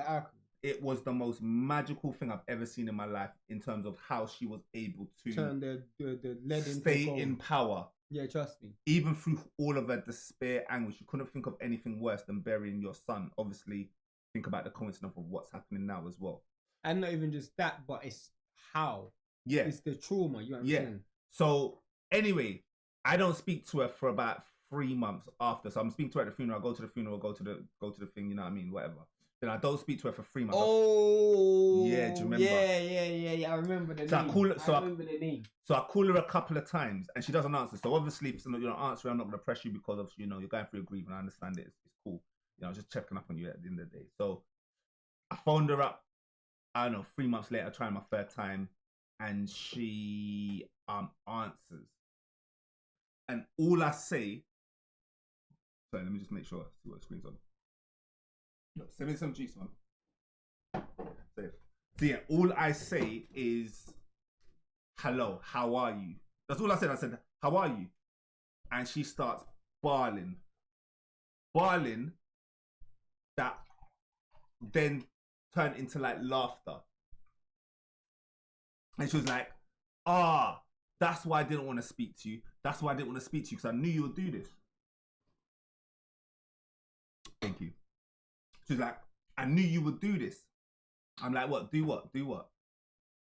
And she's like, you can't allow me to grieve. She was like, you wouldn't allow me to grieve. Like, if I spoke to you, you wouldn't allow me to grieve because you would make light of the situation. I'm shaking my head so much, bro. You would. I know where you're going with this. Yeah, of course. You would make light of the situation because you would either like. Again, this is the kind of offline stuff. It's just my personality. You'd have to know me to know this kind of stuff. Maybe if you watch enough channels, and I don't know. I don't know how I'm portrayed online, to be honest. I'm gonna let you finish, and I'm gonna have to say something from my perspective. Yeah, of course, because obviously this is my cousin, so So anyway, so she was like, she specifically said, I can't be sad around you. So if you want to like do your proper grieving thing, you couldn't really. Now that's not me saying that it's not like I'm telling her that she can't be sad around me, but there's energy is energy. So she's just like, I can't be sad around you because you always bring out something different in me that is whatever the opposite of sadness is, let's just say. And she's like, because you're like that guy. I'm like, what guy? She's like, she's not really great with words. Like, shout out to Lavinia. So she's like, that guy. So anyway, she's like, that guy, he wears purple, he's got a hat, that deity, I'm like, what, Baron Somdi? I know you ain't got no hat on today. Yeah, I know. It's all good. She's like, Baron Somdi. I'm like, sorry, she's like, yeah, that's him. That's you. You're Baron Somdi. And I was like, and obviously I know who Baron Somdi is. And in my mind, I was like, nah, that's not me. I literally said no. Let me tell you why that's a madness. Yeah, go on. Because when I swear down, I sold everything I own, I would have never made that connection. But the moment Leon told me that story, I was like, that's 1,000,000% who you are. That's 1,000,000% who you are. 99%. And I was like, bro, you don't understand. In the worst situations, bro, you find a way to smile. And when I'm mad into deities. Obviously, you know that. Like, I'm mad into deities. So when you actually study the story of Baron Somdi, I'm like, bro, I can't see how you haven't made that connection earlier within your life. It is nuts, bro. Like, I've always told you, it's even down to your smile, bro. Like, your smile is what gets it for me as well. I'm like, bro, the way I see this guy smile in some of the maddest situations, and it's not a smile like it's patronizing, nor is it a smile like it's mockery. It's a smile like you're worried about something that I already know the answer to. So it's like, and when you used to do that to me, when I used to ask you a question when I was younger, you used to smile, and I'm like, bro, I'm being dead serious, and he's like, I know you are, but I already know the answer, but I'm waiting for you to finish. You used to do that when I was young, and I always used to ask these questions. You always used to just have this annoying smile on your face, bro, which I was being dead serious, and you're just smiling, and that when she told you that, I was like, yeah, that's definitely you, bro. That is definitely you. All right. So let me just bring up a picture for the people that don't know who Baron Somdi is. Yeah. Now, just as a pretext, yeah. Like I said, I rejected it. This is how the universe works. I completely rejected it when she told me. I was like, nah, It's not true. Carried on with my day, whatever. In that lead up to that week, there was about 10 synchronicities. So I'm trying to get something out of my mind. I'm just carrying on with my life. She's like, oh, yeah, you're Baron Sunday. I'm like, yeah, whatever. Just carrying on with the conversation. I'm just interested in speaking to her already. I don't really care what she says about calling me Baron. You know what I mean? For me, it was an insignificant thing at the time. But yet, 2 years later or however long, I'm bringing it up now because in that week, or in the space of a couple of days, about 10 things happened that showed me that Baron Somdi was part of the story, was an archetypal energy that I was emitting with that 100%, as he said, conclusion. And what's mad about Baron Somdi and mad about this whole thing is, let me just again share to the screen, just again so we're not making stuff up, so you can see laptop only. Boom. So Baron Somdi is, all right, cool, called LaCroix. Yeah, LaCroix means the cross. So one of Baron Somdi's names is the cross because meet me at the crossroads, meet me at the crossroads.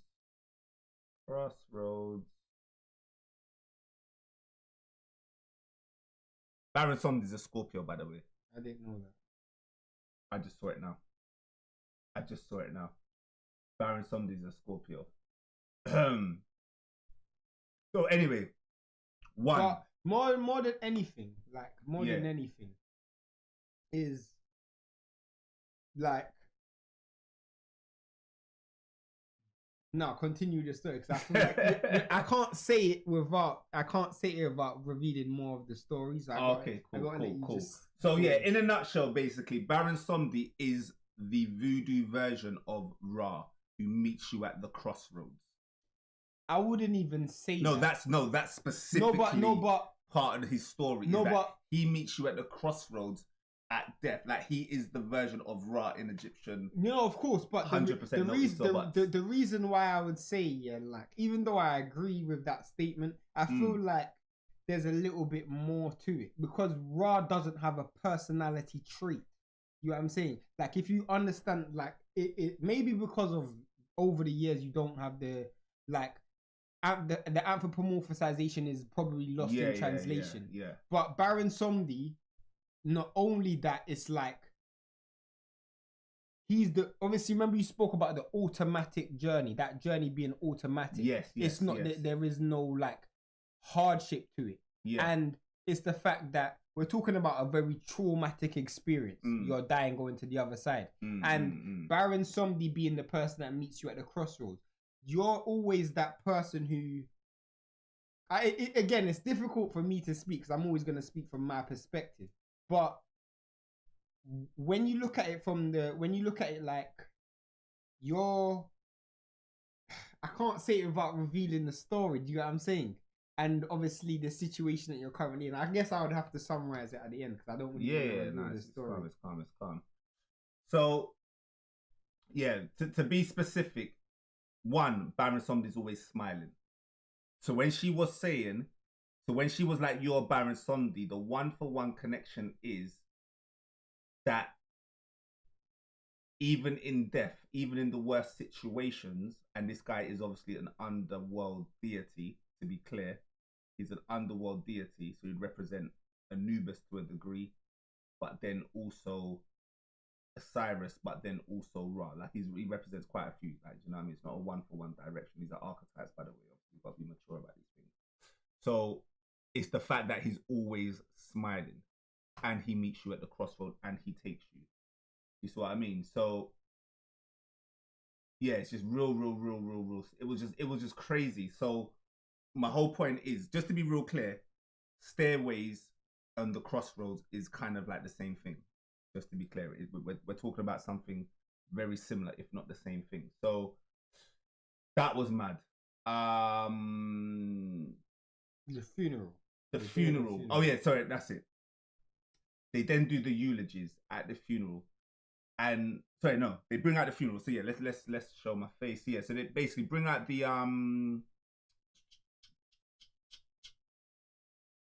yeah. So they bring out the coffin, and I'm standing there watching people like, you know, cry and bawl and, you know, looking at the coffin, and I'm like, you know, 10 meters away. I'm not far away, but I can see it. They bring it outside as well, so I've never seen that before. I don't know if it's a Greek thing, but sorry, it's a Cypriot thing, but they bring it outside, and everyone is just looking at this. There's like a window in the casket, basically, so they're just looking at him, and I was like, why have I never? So I've been to a few funerals, obviously by now, grey hairs and stuff. I was like, why have I never looked at someone's face? And to my mind, obviously, I'm not allowed to have fear. So I was like, is it because I fear death? I was like, I'm just making sure that it's not because I fear death. And I was like, no, it's not. It's just like, why would I want that to be my last image that I see of them? That's all I was saying. That's why I don't look at people in a casket either, to be honest. Yeah, it's literally just for that reason. Why would I want that to be the last image when I have a better image? And so when I said that, the thing that went to my head directly was, now I know who he is. The smile. So I was like, the only image that is imprinted in my head, and I don't have a great memory, the only image that's imprinted in my head of Corin is his smile. Is his smile. That's it, nothing else. So obviously the smile, I don't know how I've done it, quite honestly, but in my head I'm just like, the smile is Ra. The sun, the ray, the smile. I don't know how I've equated it. Like, that may be a stretch for someone, but it was intuitively, like, it was just obvious that he represented the Ra that meets you at the crossroads. Just like I represent the Ra that meets you at the crossroads through the Baron Somebody connection and through some of the other connections, and we both share. So what I worked out, this was more of a hindsight thing when I kind of got back, and I was like,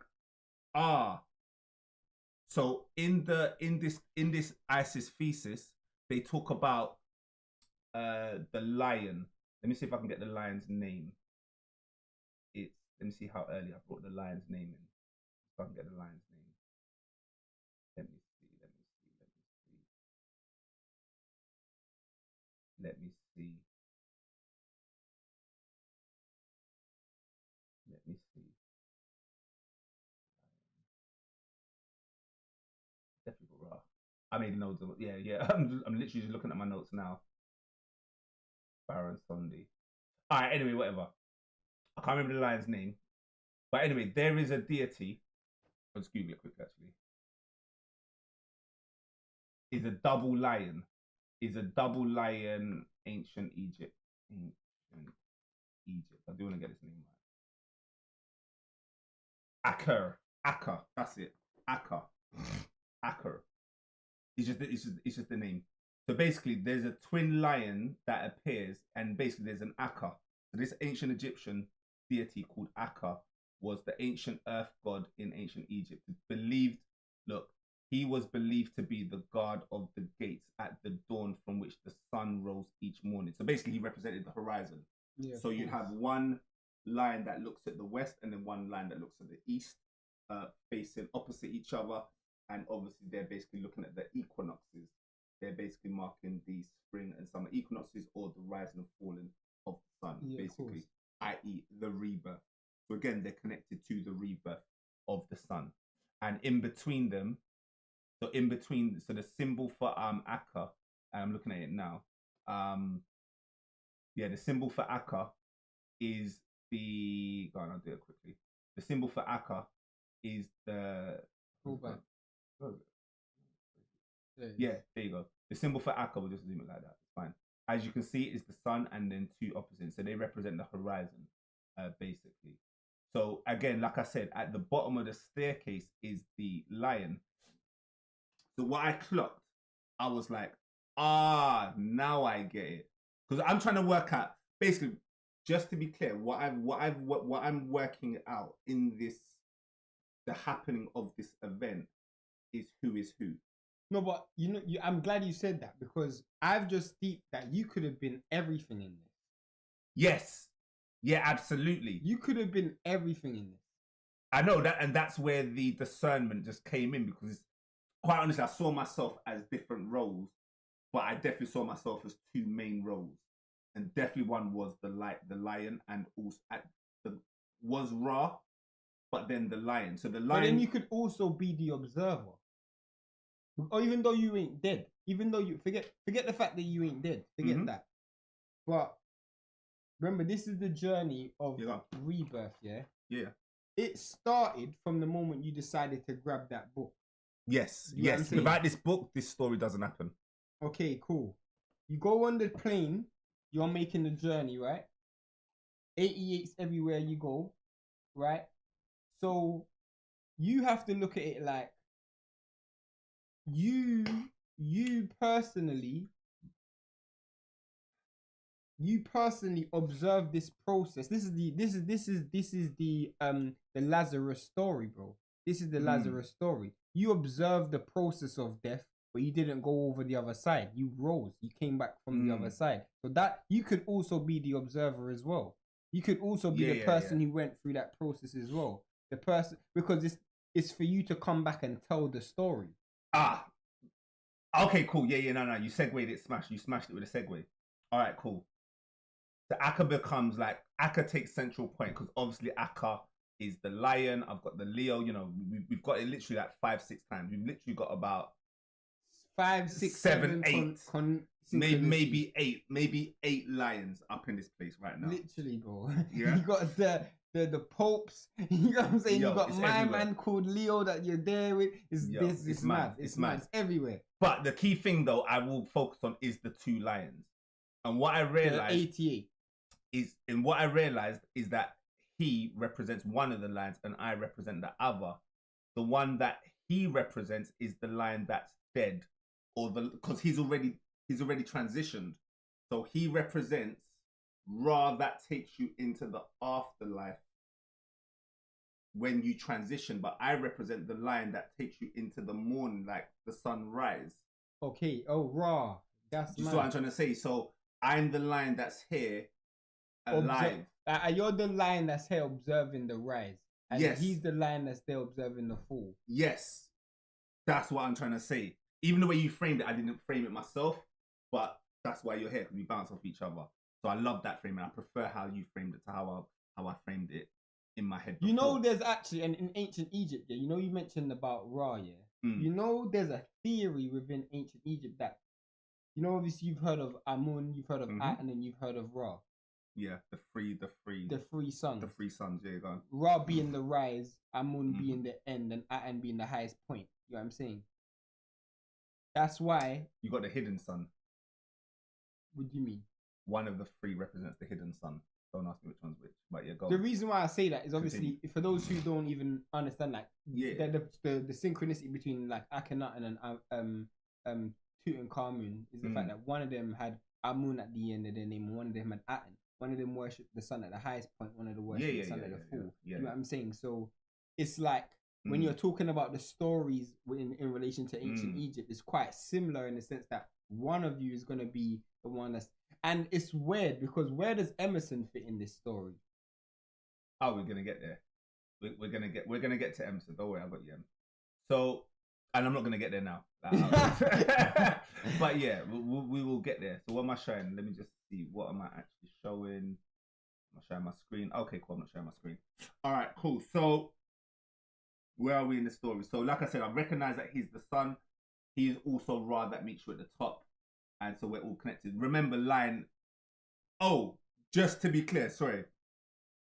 Just for anyone that's still awake and paying attention, the lion represents the sun. Of course. Where you get the name Ra from is the lion's roar.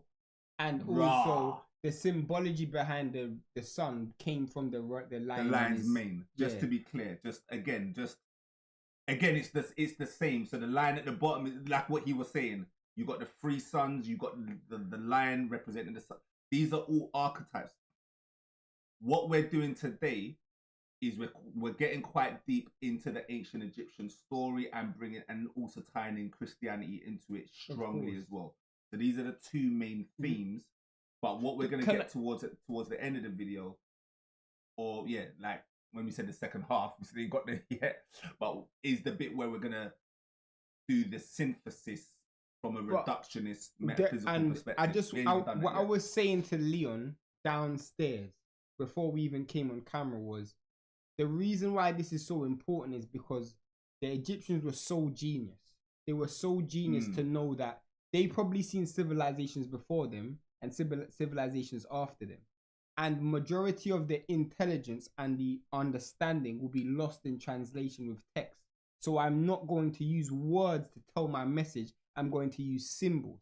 So that's why 3,000 years later, when you see a heart on a scale with a feather, we in 2025 can understand what that means. When you see two lions on either side of the sun, we in 2025 understands what that means. If they wrote it in words, it would have been lost in translation.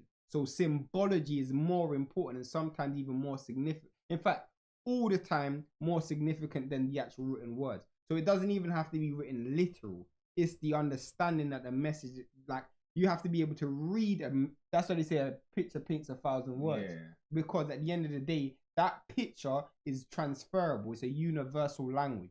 And that's what the ancient Egyptians understood. So when he's talking about the symbology, you might be thinking about, oh, is there one lion looking one way and one lion? No, it's just the symbology behind it. And each, like, just, you can take Leon's story and usurp it and put it, maybe in 1,000 years time, there'll be an exact same story with the same symbols in it. And it's telling the same type of story. But again, it's the symbols that you have to look at to see the correlation. So you're going. I'm raw. So I can't really remember how I got to this one, to be honest. The patron saints of Larnaca, I think it was. Sorry, I'm just gonna. So basically, I did mention that the patron saints of Larnaca was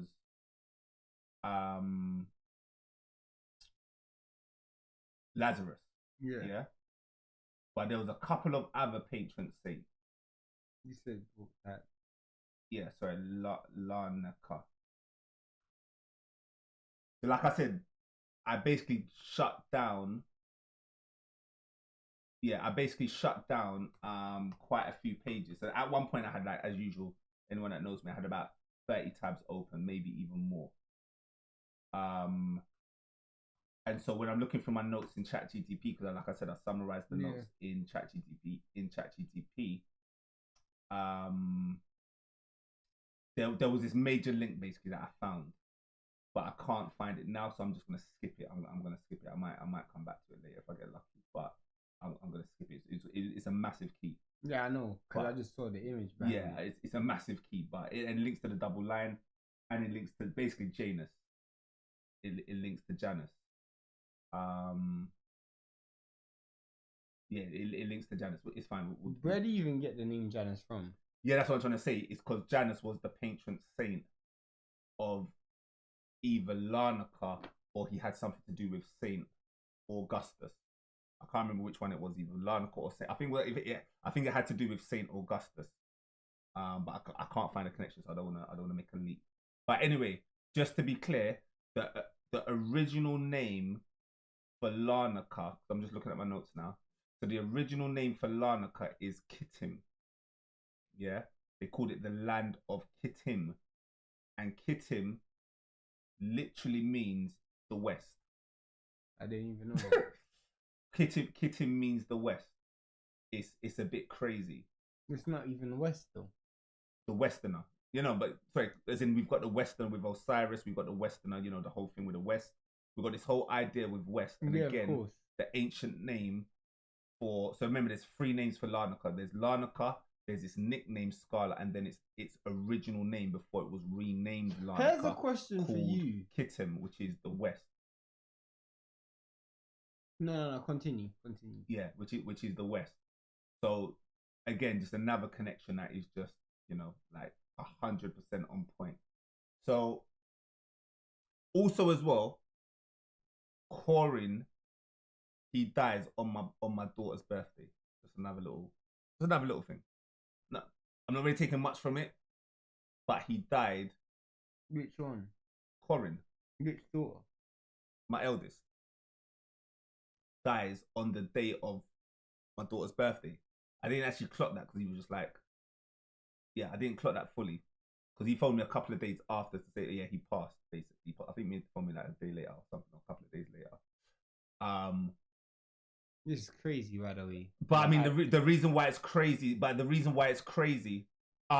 this ties in to Aries. Brings in a whole nother theme of Aries. So we've got Scorpio, and now we're gonna bring in another one, the Aries. Like in this book, it talks about iron. It's the so at the back of the book is the glossary. Iron has got the most pages dedicated to it in terms of how much they talk about iron in this book.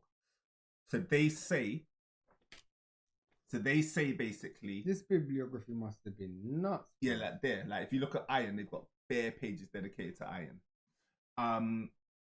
So yeah, this book basically what they say about the magnetosphere. So the magnetic sphere, the atmosphere, the magnetic sphere, which protects the Earth from the solar wind and the solar rays, is created by the Earth's core, which is mainly iron in a nutshell. So it's the iron that creates the Earth's core. Jeez. Yeah? Yeah. And it's got 7 pages worth of flipping reference. Yeah, this book is mad. And it's thin. Book is it's mad. Thin, bro. Book is mad. And so, anyway, like they tie it to the blood. In a nutshell, Aries relates to the blood. Mars relates to the blood. Yeah, red blood. We'll just skip it for there. Like, just take it with what you can. I'm not going to break down everything. I don't have to go ridiculously deep with everything.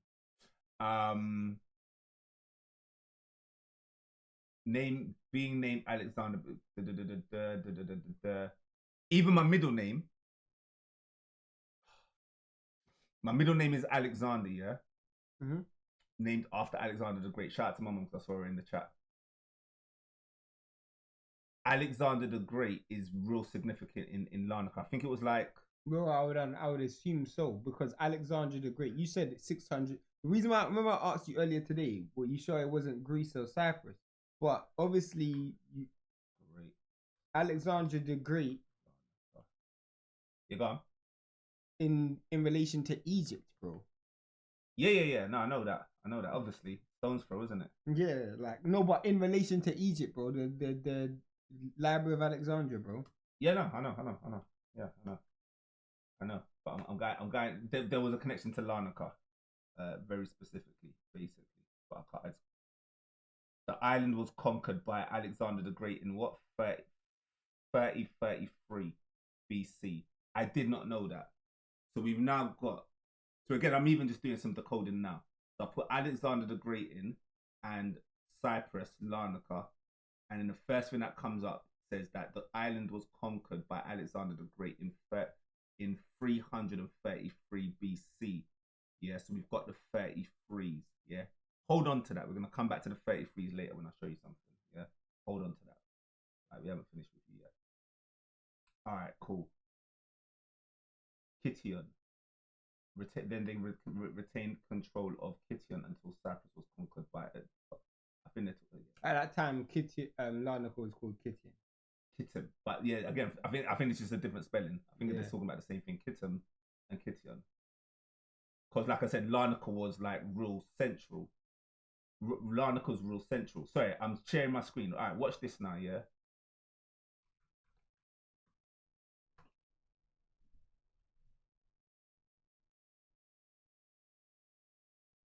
Okay, cool. So that's mad, you know. When did they update Wiki? Right.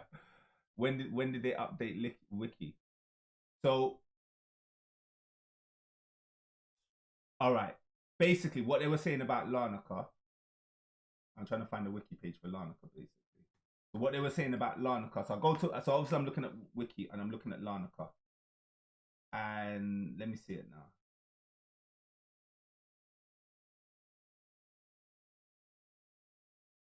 Yeah, that's mad. That's mad. What?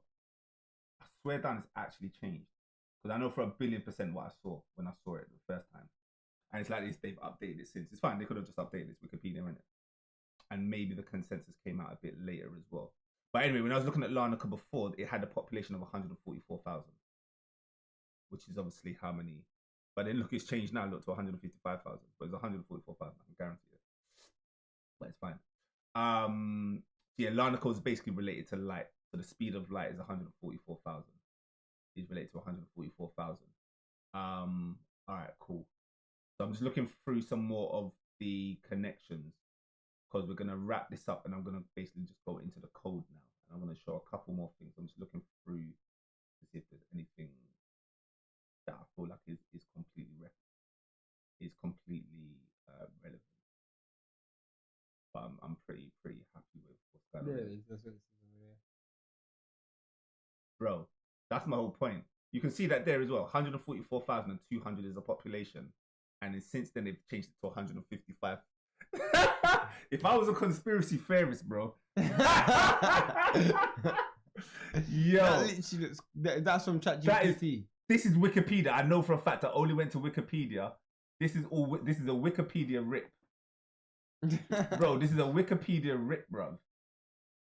Yeah. Oh, but no, okay, fair enough. So in 2000, so they've updated, but what, they've updated consensus since. So in 2015, when they did their last consensus, remember consensus is normally every 10 years. Oh, raw. So you probably just done it just before they checked, done it, because 2015, 2025.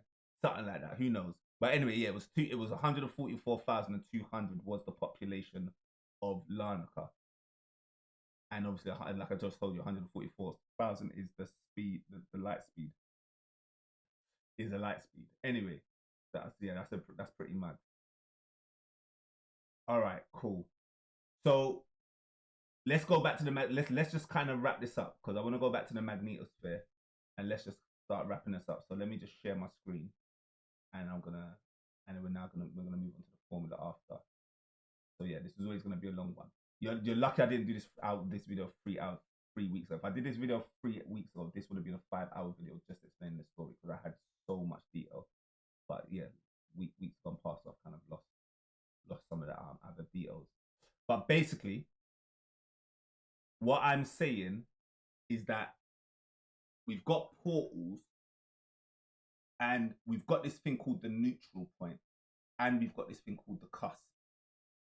So to my mind, Larnaca represents the cusp, and in Egypt will represent the neutral point. You could argue it's the other way around, but this neutral point is like a second portal, basically. Like metaphysically and spiritually, it would be representative of a secondary portal, because obviously there's more than one portal. Just to be clear, I'd probably say from a visual perspective, the neutral point would probably be more Egypt. That's how I took it. No, actually, how did I take it? I was playing around with the idea of both of us. I'm open to both ideas. Any metaphysicians out there, based on what I'm saying, then I'm open to listening. But for me, one of these represents Larnaca, and then the other one would represent Giza, the Giza plateau specifically, very very specifically. Oh, you got the polar cusp. Oh, it does say polar cusp. This one was good. All right, cool. So, boom, boom, boom, boom, boom, boom, boom, boom, boom, boom, boom, boom, boom, boom, boom. All right, cool. Yeah, don't need to be sharing notes. The funeral, the eulogies. Yeah. So, sorry. In the eulogies, thank you very much. So, yeah, in the eulogies, because remember I've spoken about the smile. In the eulogies, every single person, there's not one person that didn't go up that didn't say that Corin was all about his smile. They just kept on saying, they kept on saying he was a joker, practical joker, like on his mum, on his aunts, like practical joker. He's the guy that will just walk with you at home, do not knock on someone's yard, and he's instigating, not down ginger. Not down ginger, yeah. He's the instigator, bro. Just like walking, boom. Yo, you better run. Boom, gone. Boom. So he's the joker, he's the jester. Again, similar energies with the smile. But he's a goalkeeper. So he represents, like, they were basically speaking about how he would always make you do better than what you thought. He would see something better in yourself than what you saw in yourself. And so again, so I didn't know none of this stuff about him. This is what his Do you know friends why were that's saying. mad for me as well? Goalkeeper. Yeah, go on, What does speak. the Lions do? They're kind of keeping the gate, innit? Yeah. Obviously would have made that Yeah, connection. no, I made that connection. That's what I'm trying to say. Also, it's like the last line of defense, like the defender. Yeah. He's the defender. So he basically was like the best. So he was an international footballer. Yeah. He actually was an international footballer. Got like 25 caps or something for Montserrat, which is also where my granddad's from, just to be specific. Let's make another connection. Shout out to granddad. So yeah, is where my granddad's from on my mum's side. So he had 25 caps for Montserrat, basically. So speaking about him just like literally being a friendly giant, you know them, you know what I mean? They give that kind of archetype. The whole thing was friendly, smiley giant. That was basically his archetype. So that was like real significant because obviously that would make me think of the smile, and that he was basically, to be very, very, very, very specific about where I'm going with this, is that he, for his people, which is our people, which is my people, we would signify giving access to the quantum portal. I feel like I should have maybe said this earlier in the conversation in terms of relevance of why this story is so significant. Like I said, I lost some key bits of detail that would have been mind blowing as well, but it is fine. But essentially, he would represent, and then so in my mind, obviously, I'm like, I also represent that as well, but on the living, on the land of the living, so to speak. Mm-hmm.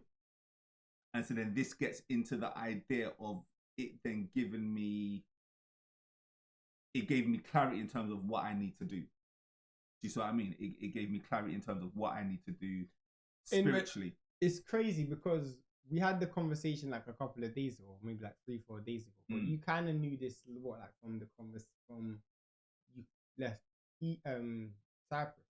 Yeah, I knew it. It was obvious what I had to do when I came back. It was obvious. It was very, very, very, very, very obvious what I had to do when I got back. So, is that him? Is what him? That him there? Yeah.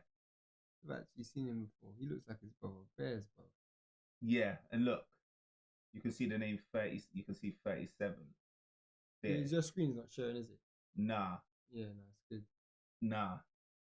So I'm just going to get up a couple more stuff now. So I'm going to show you some numerology, basically. I'm going to show you some numerology, and then we're going to get into some codes. So, and I'm going to ask you to do one thing as well for me as well. So we're gonna wrap up the story with the most mind blowing thing. I still haven't even shown you the most mind blowing thing. I've not even shown my cousin either, Shane. So I'm still gonna show some stuff.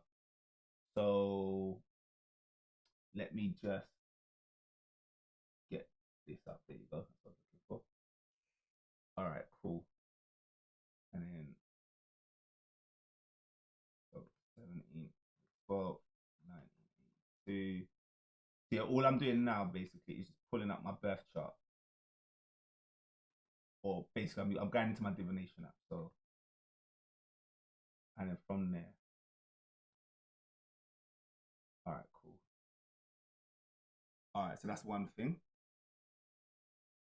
And then we'll do that. Yeah. All right. So yeah, we're not making this up now. All right, cool. You're not gonna see some stuff now. All right. Share my screen. All right. So now we're gonna share the screen.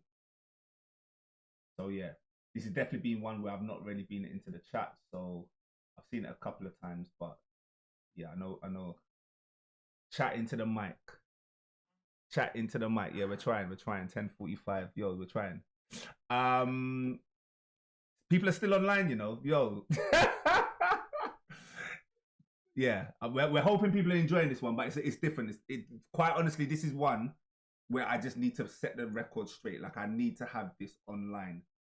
Similar with my first video, quite honestly, if no one ever watched it, it would make no difference. I just need to have this on Okay. on the art. This needs to be archived online, or it just needs to be archived.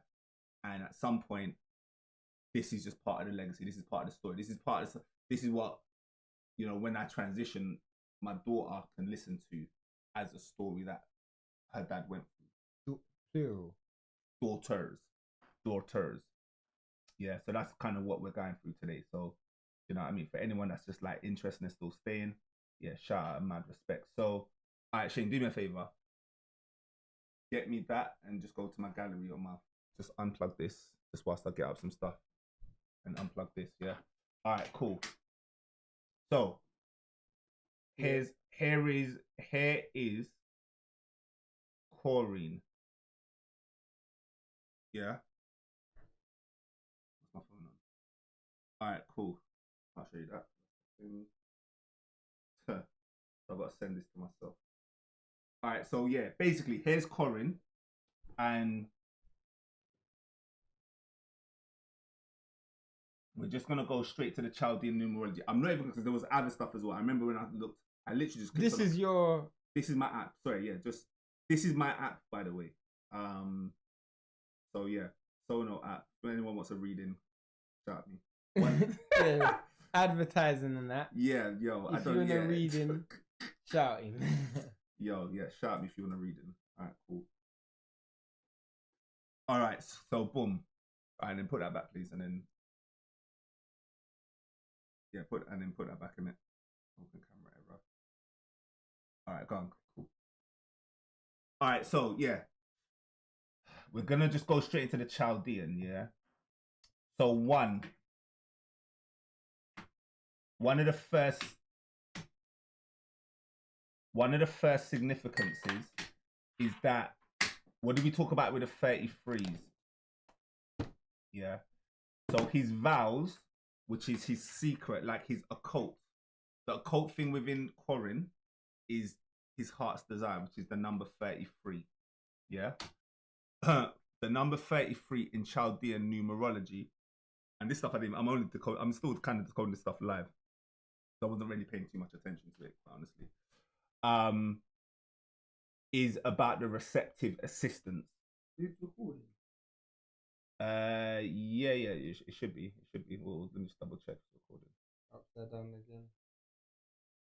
Yeah, upside down and to the back, and I don't think it's recording. You know, I feel like it stopped.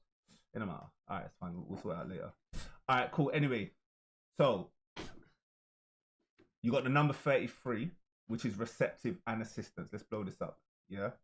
You obviously saw the 333s as well, like Alexander the Great, 333. We've got more threes here. So his current year was in the 66. Now, as I always talk about in my 66, anyone who's watched a few of my videos, I say the number 66 is my first introduction into numerology. That was the first number I ever recognized as being synchronistically significant. Like I would always see the number 66 when playing football, computer games, by the way, very specifically, is what it is. But I was like, why am I always saying it? Anytime, so basically the number 66, just to be clear, that was like my activation, like, oh, I need to win the game. Like if I'm losing or if I'm behind, when it's in 66 minutes, I would always notice 66 minutes. Like, oh shit, I need to get my game in gear, or I need to just lock down the game, whatever. Yeah. But 66 minutes would always pop up. I'd always notice it. And so it's quite interesting that he transitions in his birth year of the number 66 in the Chaldean. My life path number is 130. Yeah, is 130.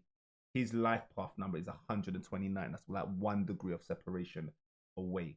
Like the chance of that happening is like 1 in 18,000. Like I remember I did the math before back in the day with stuff.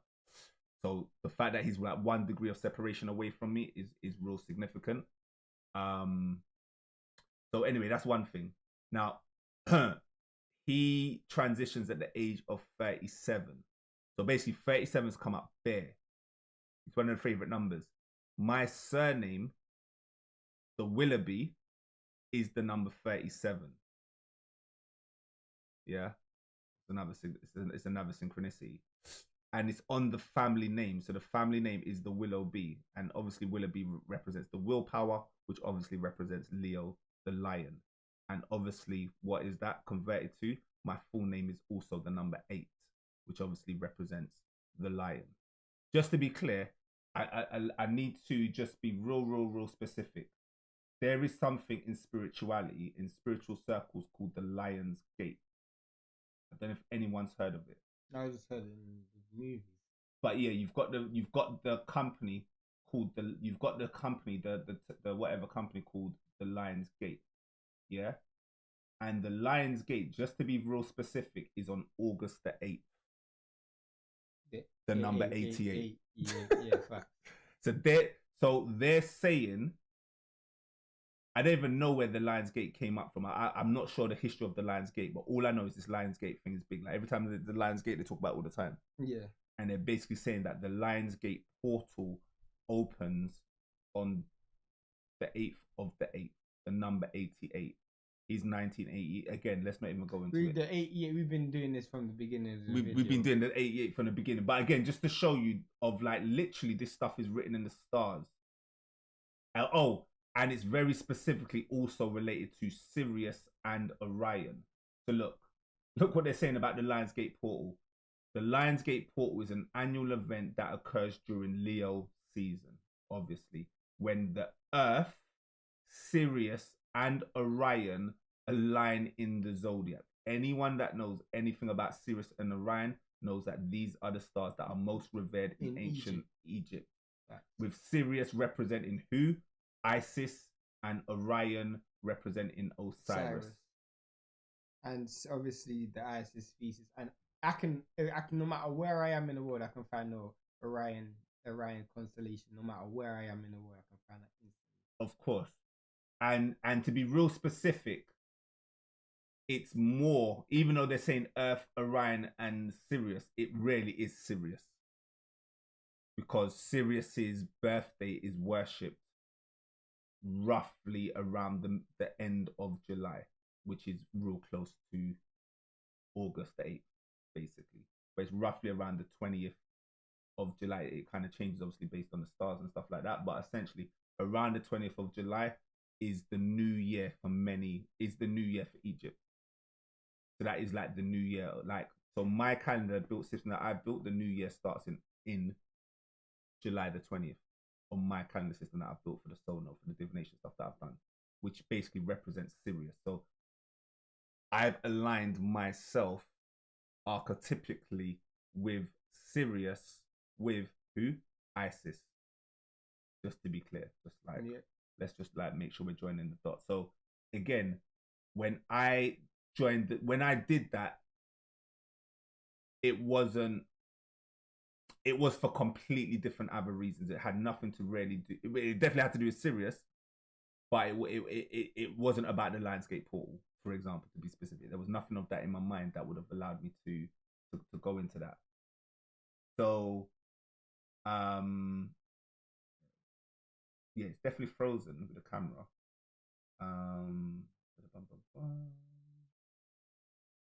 Yeah, it's frozen with the camera. I'm gonna just lock out with it and come out and then go back in again. Is the camera even on? I don't know, to be honest. Yeah, I'm just gonna stop. We'll start again. Stop.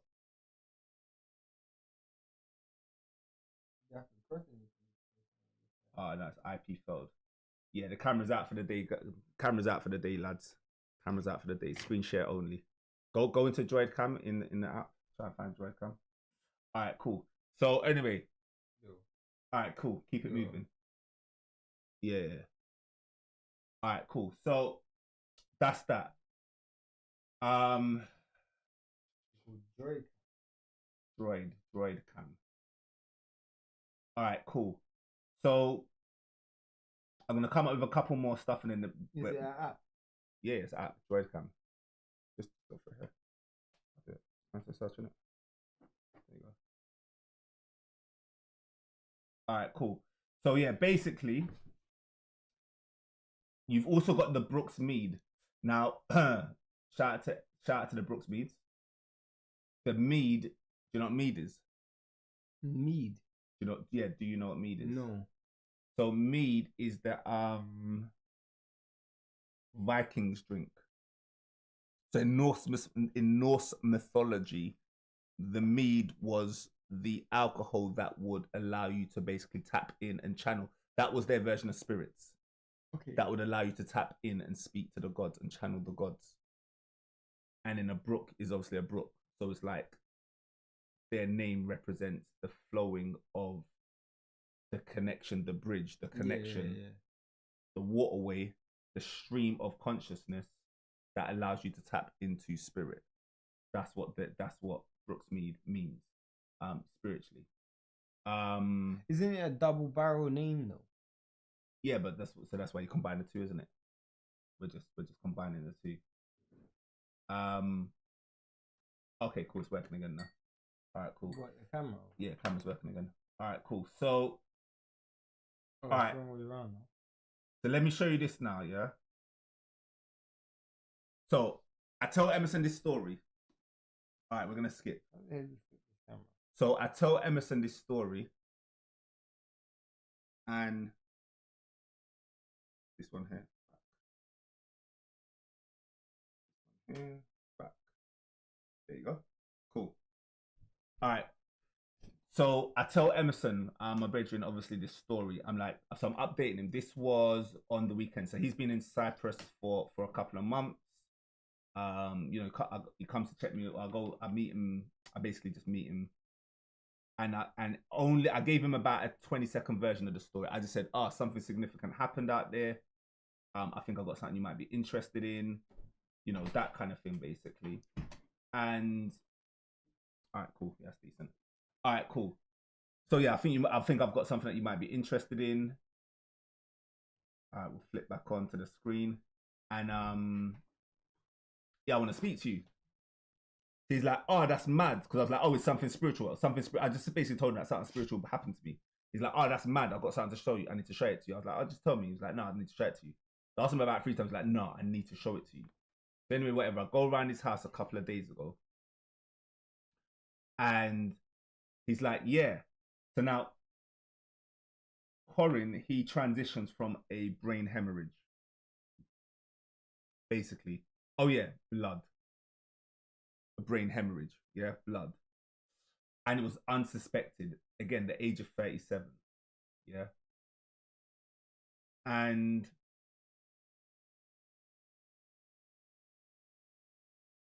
he was like, yeah, on the second day when we went into the house, when we all got there, we found this drawing. No one knows. So basically, so they didn't do an autopsy, but they have no idea why. Again, the doctors have no idea why he had a brain hemorrhage. They don't know. I don't want to get into too much personal stuff, but let's just say they just don't know. That's all. They don't know. But they found a picture that Corin had drew in his desk. They just found it in his desk. When did he draw it? We don't 100% know, but it's here. So turn up the volume. Yeah, I wish I could turn up the volume. Do you know what? You can actually turn up the volume by no, you can't. Okay, it's on the full. Yeah, bare people tell me to turn up the volume, but what it is. All right, cool. So I've sent myself the image. Boom. Look what he drew. Look what he drew.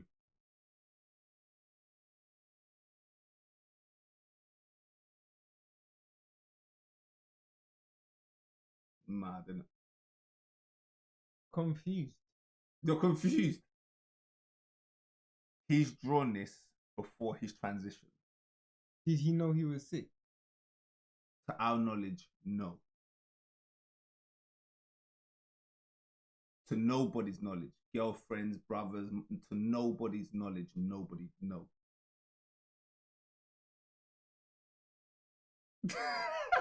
Yeah, we just.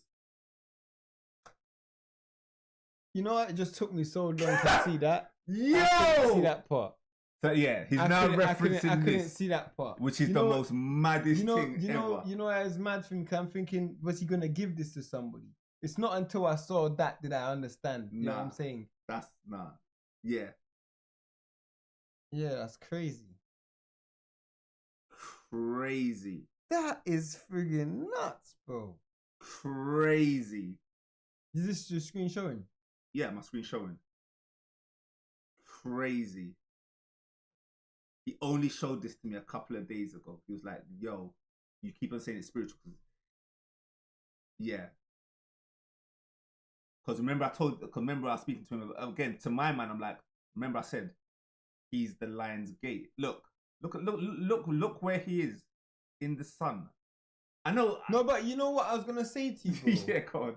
You know when you were saying, yeah, that I was gonna say to you, I actually think from what I'm seeing, he would be more the lion on the left than the right than the left. I was gonna say that before I even saw that picture, but now I think about it even more because there was something that I definitely saw or heard you talk about that made me think, nah, bro, you got well, it doesn't make a difference because it don't really make a difference. It doesn't make a difference. It doesn't actually make a difference. Yeah, I get it. I mean, again, you can see it both ways. I could even argue it both ways as well, but the fact is that you got a fat ass son with his head in the sun, with him with the halo. So that represents, like, again, do you the think sun that was him? Yeah. Yeah. Always watching over you, my world. All right. So, all right, go on. You do some decoding. You do some late night decoding. How are you seeing that? So I have to just anticipate that he didn't know he was gonna die when he wrote this picture. I have to anticipate this. So, and I don't know how. Remember, I don't know him. I don't know how spiritually he was. So, whoever that person is, definitely is made the transition or is about to make the transition or something. You know what I'm saying? His world. All right. I'll drop how I saw it. Yeah. You're going. I saw. All right. To my mind,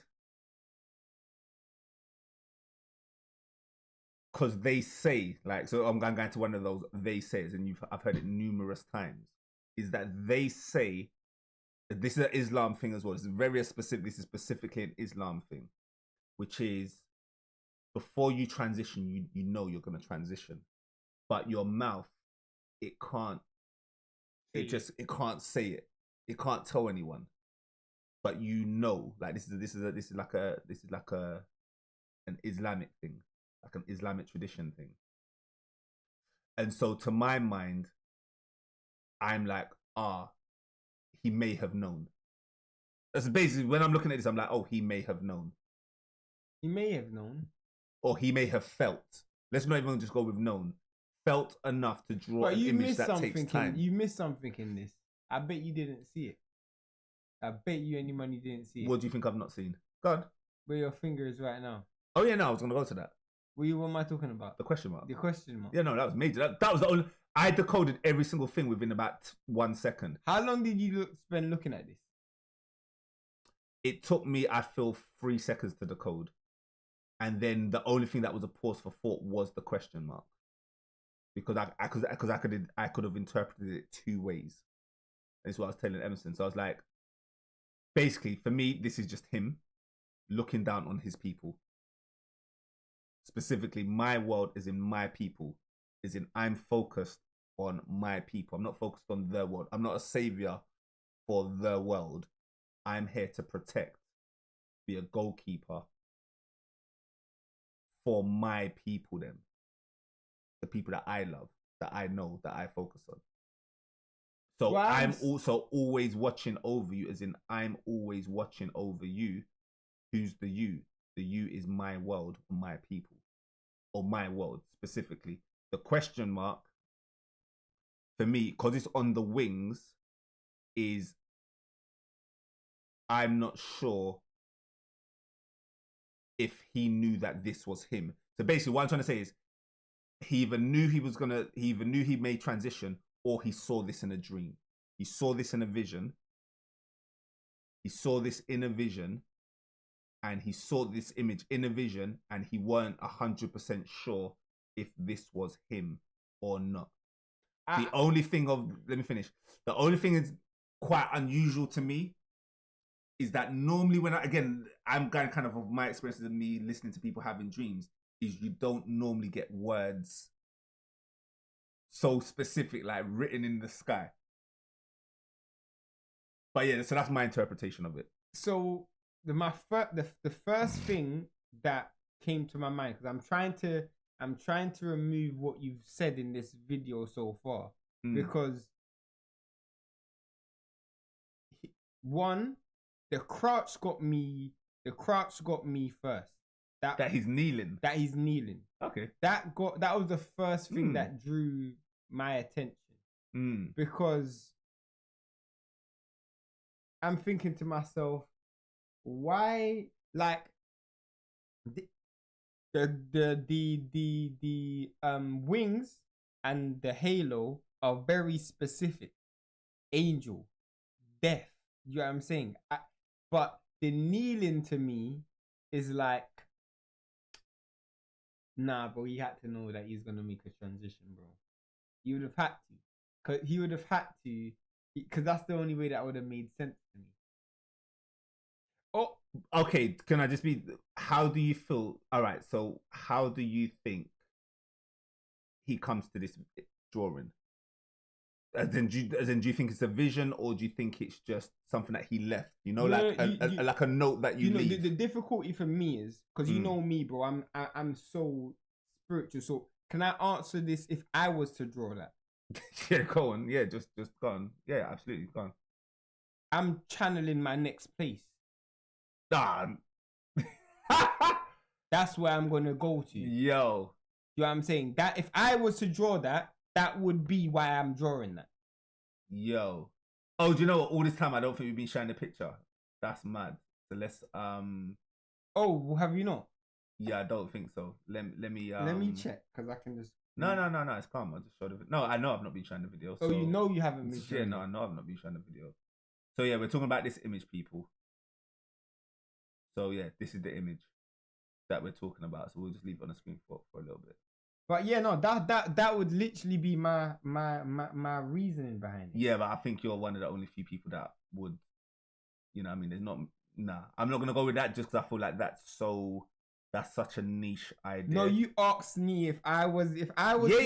No, that I get it. Be my reason. But that's the whole point. You have to know people, isn't it? Exactly. So, if you left because here's the thing, yeah, why I'm thinking. But quite honestly, though, if I wouldn't, if I'm getting to real specifics, if you drew this, I'm like, where's the detail? Because I'd expect you to be more specific than my world. I think you would have some detail. Of course, but so then that's why. But you know why? Yeah, it's why that first came to my mind, because he's looking down, obviously, innit? He's looking down. But I do think it's quite straightforward, as you said. I do think. Yeah, that's what I felt. When you said what did it take, maybe this is how he just came to peace with things. And he probably knew that people might find it. All right. So what I want to do is I want to find out the day of the... That's a mad picture, though. Flipping hell, blood. You know you're still scrolling, sharing your screen. Yeah, no, it's all calm, man. I'm going to stop sharing the screen and I'm going to get back to things. So, all right, we're going to move on to the last part of the video, or the second part of the video. So I'm going to give you a little formula and then we're going to bounce out of it. So, I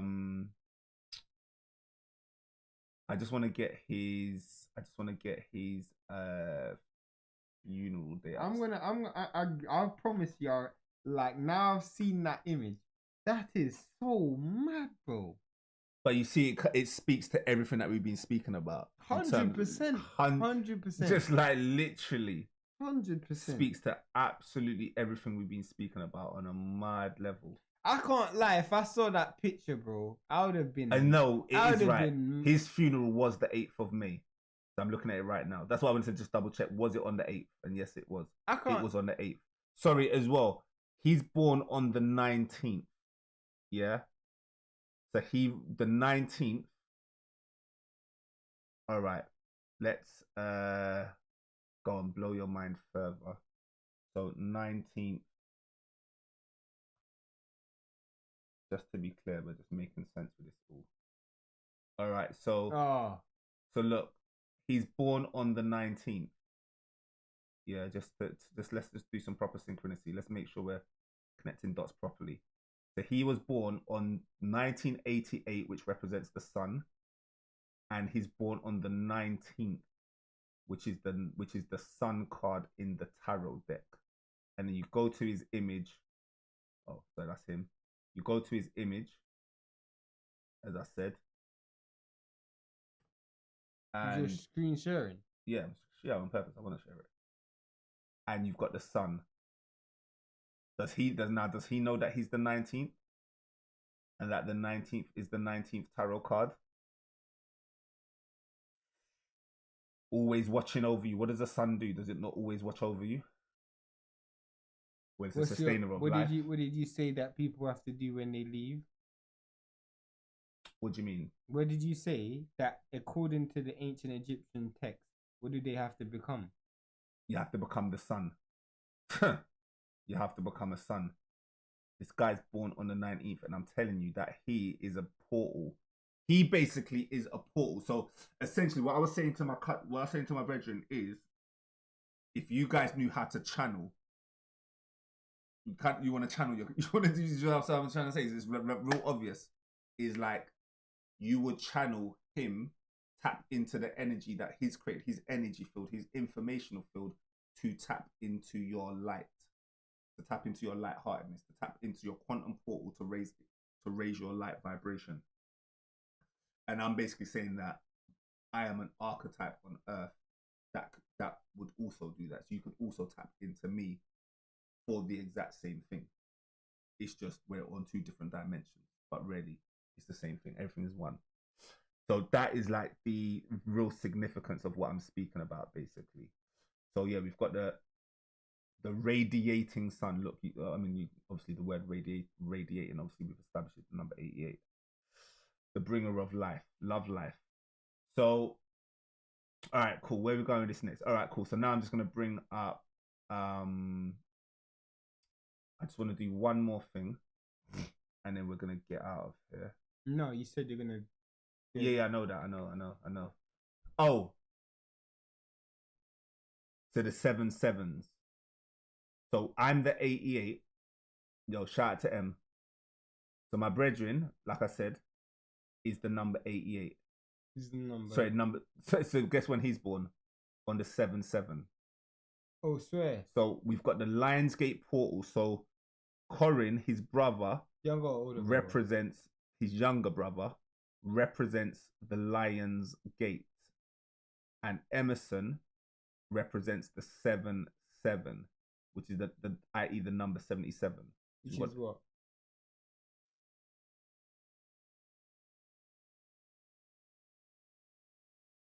So the number 88, when you add up the number 88 equals 16. 1 and 6 is 7. So number 88 is also a 7, just to be clear. So that's what that one equals. But then also, this also represents it also represents a sun energy. Emery etymology.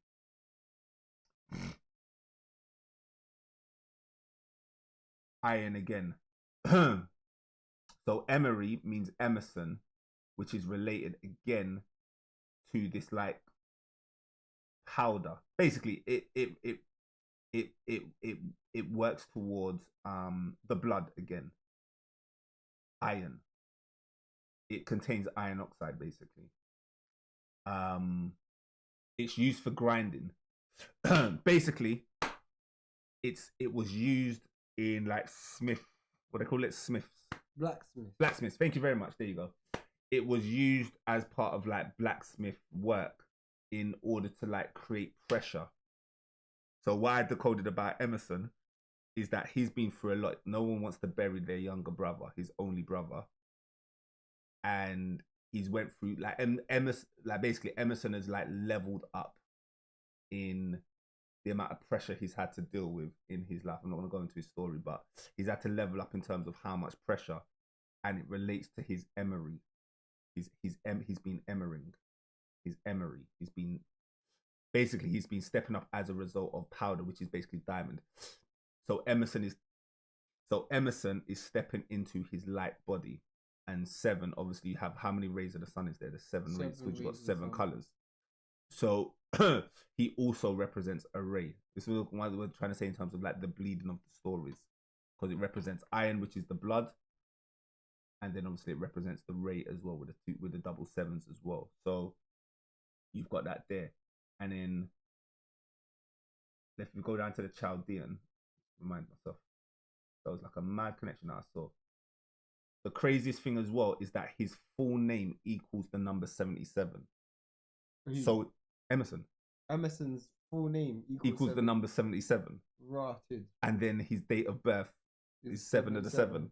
Mad. Like, again, this is the kind of stuff that we're not even trying to make up at this. We're not trying to make up anything. It just is. I don't even know what to say, to be honest. It just is what it is. Like, it is what it is. So, like, we could be here all day looking at numerology stuff. Like, you know what I mean? I could be literally here all day, so I'm not going to. But they both signified, even his date of birth, the 129 in Chaldean equals the number 25. It reduces down to the number 25. So they're both connected to the number 25. Obviously, I'm connected to the number 25 because Leon Noble is the number 25. It also equals the number 25, just to be clear as well. So we've got that 25 connection. And obviously, we're in the year of the 2025.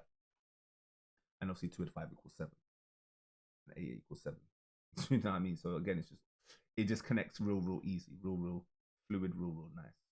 All right, cool. So now let's tap into this formula, and we're gonna wrap this video up. So yeah, for the people that are still on, absolute legends, bro. Still got people live, you know. Mad video. Oh no, that's what I wanted to do. I can't help myself. So all right, so we'll do the last bit of decoding from here, and always watching over you. So always. So this is what, so that you're getting real time watching over you. So this is something, since I saw that video, I wanted to just do that. And then we'll put in my world. Yeah. So we'll put in my world. Did he do anything else? Did he do anything else here that could signify? Question mark.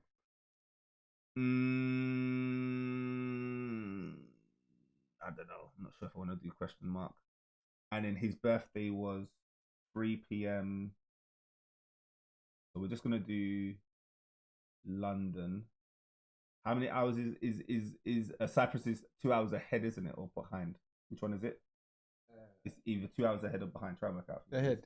It's ahead, isn't it? So then I'll just keep it London. I can't put London in. So we'll just do 5 o'clock with his funeral, and then the 08 of the 5th of May. So I'm now doing 2025. Yeah, sorry, 2025. Yes, I'm now doing 2025, and then the UK, United Kingdom. All right, cool. I feel like I want a third word there as well, but nothing's coming to me. Do you know what? I'm just gonna put his full name in. Corin Brooks Mead. All right, cool. We'll just do Corin Brooks Mead. Full name, always watching over you, my world. All right, let's go. Let's see what comes up. All right, cool. So yeah, this is just my curiosity. And let's go. Let's see what I want.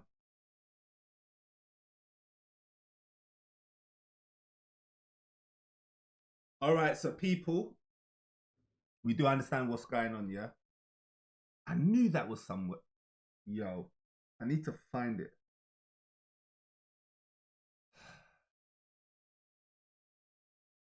Look at that. Always watching over you equals the number 77. Like, yeah, what are we trying to do at this point, people? Always watching over you equals the number 77. I don't even know what to say. I'm not even sure. That's what this is. I don't even know what to say. I'm like, I'm not speechless. Like, but yeah, always watching you equals the number 77. That's mad. And my world equals the number 27. I'm going to see again in my notes the number 27. Emerson had something to do with the number 27. Basically, one of them had something to do with the number 72, and then one of them had something to do with the number 27. And it was like in the exact same place, but I can't remember where. Can't remember where I saw it on their chart. But yeah, one of them had something to do with the number 72, and one of them had something to do with the number 27. I cannot remember where I saw it. And when I was looking at it the other day, or when I was getting this up, I couldn't see it. I don't know where I made that connection, quite honestly. Actually, I can't remember. And I don't really want to look, to be honest. I don't really want to take too long looking. I feel cardology is calling me. Cardology is calling me. I'm not going to do anything more than cardology. All right, so whose chart is this? So this is Emerson. He is the healer. So his cardology card is the healer. Yeah, which is the 8 of spades, by the way. Again, another 8. Here's the 8 of spades, which is the healer. That's when he's born. Then I don't want to do anything more than cardology. I'm not sure why. Divine good. So then he's the 4 of spades. So they're both spades, which is to do with work. If you remember, I was talking about Emerson being a smith with the iron. Yeah. All right, cool. And then got the final one. I know what I am. I ain't a spade. I'm a club. All right, cool. And then labor, work again, but it's not really spades. 3 spades in a row. So again, forget me in the story. The relationship between those two is all spades. It could have been any suit, but 3 spades in a row. Again, the chance of that happening is probably 100 to 1 that you would get 3 spades in a row. I don't know, play poker. What are the poker odds? So yeah, spades represents work, basically. Represents action, represents labor. That's what spades represents. It also represents earth, like digging also. All right, cool. That's all I wanted to do on that one. I've seen some more things and I just don't even want to go there. I don't even want to go there. I don't even want to go there. Like, I don't even want to go there. All right, cool. So anyway, let's wrap up to this last thing and then let's get out of there. So, mind, body, spirit. Oh no, this here. Boom, boom, boom. All right, cool. So yeah, let's timestamp this. I'm gonna find out some more of these connections to us. Like, yeah, when everyone goes, I'm just gonna do a couple more connections. I want to find out that number 27 connection. Quite honestly, I really do want to find that. And then these are my first core principles. All right, cool. So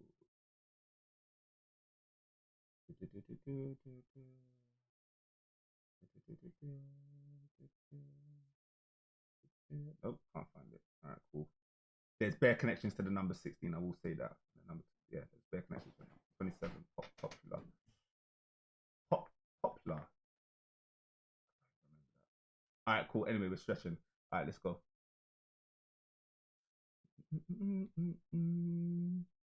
All right, cool. So I'm not gonna go through all of this again. This is like quite unorganized. Boom, boom, boom, boom, boom. We'll start from here. So longitude. So basically, how to die and not come back. We're now getting to the practical application. So what you want to do is become longitudinally neg-entropically embedding into the wave. All right, cool. I'm just having a laugh with people. So how to die and not come back is you need to become, as we've said, as we've already said, lightheartedness. You basically need to become quantum. How you become quantum is by becoming longitudinal. Longitudinal is basically is another word for scalar technology. And scalar technology, as I've shown before, is quantum entanglement. Is how you basically get to quantum entanglement. And quantum entanglement is where you basically break the laws. I'm going to butcher it, but let's say you break the laws of physics or Einstein physics, where you can basically travel at the speed of thought, let's just say, or the speed of consciousness, or the speed of attention across universes, because everything is entangled and everything is one. And so you need to be able to tap into the longitudinal wave. Neg-entropic means that you create order as you build. That's just another word for it. So entropy is just another word for chaos, and neg means it's the opposite. And so you would need to basically create order as you build, because when most people build things, it creates chaos. Complexity normally equals chaos, in a nutshell. And then embedding is the perfect metaphor of the Russian dolls, where as you scale, you always keep yourself. So what we're basically saying is how to die and not come back, or how to have a perfect death, is to embed yourself into the array, i.e. the longitudinal negentropic wave, or the longitudinal wave, i.e. scalar waves, i.e. quantum, i.e. 0 point energy. These things are quite similar. They are kind of different, but we're just kind of like, we're butchering it for sake of simplicity, quite honestly. But essentially, you want to become self-similar based on the Fibonacci sequence. So yeah, so just in a way that I understood it, based on what I took away, basically scaling down whilst keeping the core essence. Yes, yeah, absolutely. And the essence is the true you, your highest self, let's just say your highest self version of yourself. I mean, obviously you probably would have heard it 100 times if you would have like followed Buddhist texts, but it does come down to just losing the parts of you that you've made think is you but not. So when you're talking about like making yourself smaller or scaling yourself down, there has to be some form of reduction while still keeping the same core. So the only way you can do that is by detaching yourself from the things that you have perceived as you but isn't actually you. Yeah, 100%. That's how you do it. So all right, cool. So then we go back into boom, boom, boom. All right, cool, gone. You really did do that, you know. I do make an effort, Shane. Look, see, I do actually make an effort sometimes. Did you know I did that? What? The wallpaper. Oh. I do try sometimes. I don't even show this stuff, but anyway, cool. All right, so you can just literally copy and paste this all. You could just literally just copy and paste this all. You want to implode. So charge collapse. These are just keywords that you could just look into. So what I'm doing right now is just breaking down the actual the actual science, the electrical engineering to how you do this. And what you basically want to do is collapse yourself, and you collapse yourself by tapping into your silence, the place where the no self exists, or your identity gets shedded, which is what Shane was speaking about.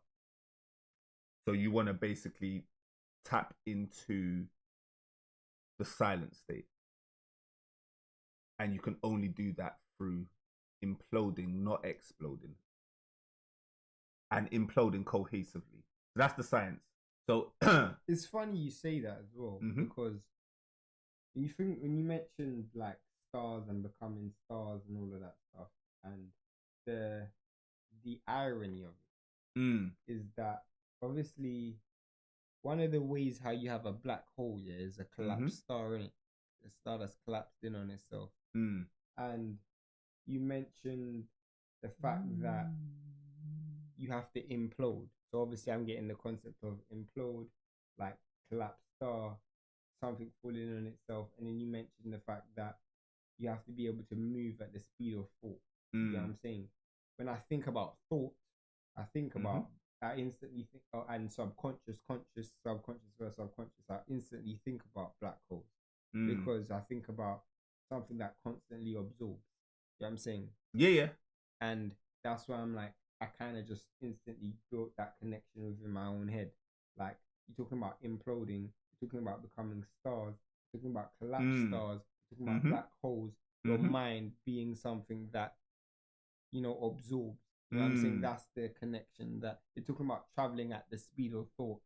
Yes. These are like, you can instantly see the correlations between everything that I've just said. So yeah, 100. This is why this is such a natural step. Like the ancient Egyptians spoke about it through their language and their architecture of symbology, and then now we've got, you know, physicists and electrical engineers and so on and so forth that can explain it from that perspective. But then I'm now going to do it further and just break. Okay, cool. So this sounds a bit sciencey. You're still kind of missing me with it. So how do I practically apply this in my life? And so that's where we're gonna go. I don't know where my scroller is. I don't know. Oh, there's my scroller. All right, cool. This only took me like 10 minutes to do. I really wasn't even in this for long. This is like literally I live this stuff, so it's like child's play, quite honestly. All right, cool. So these are the components. So basically, what we were speaking about is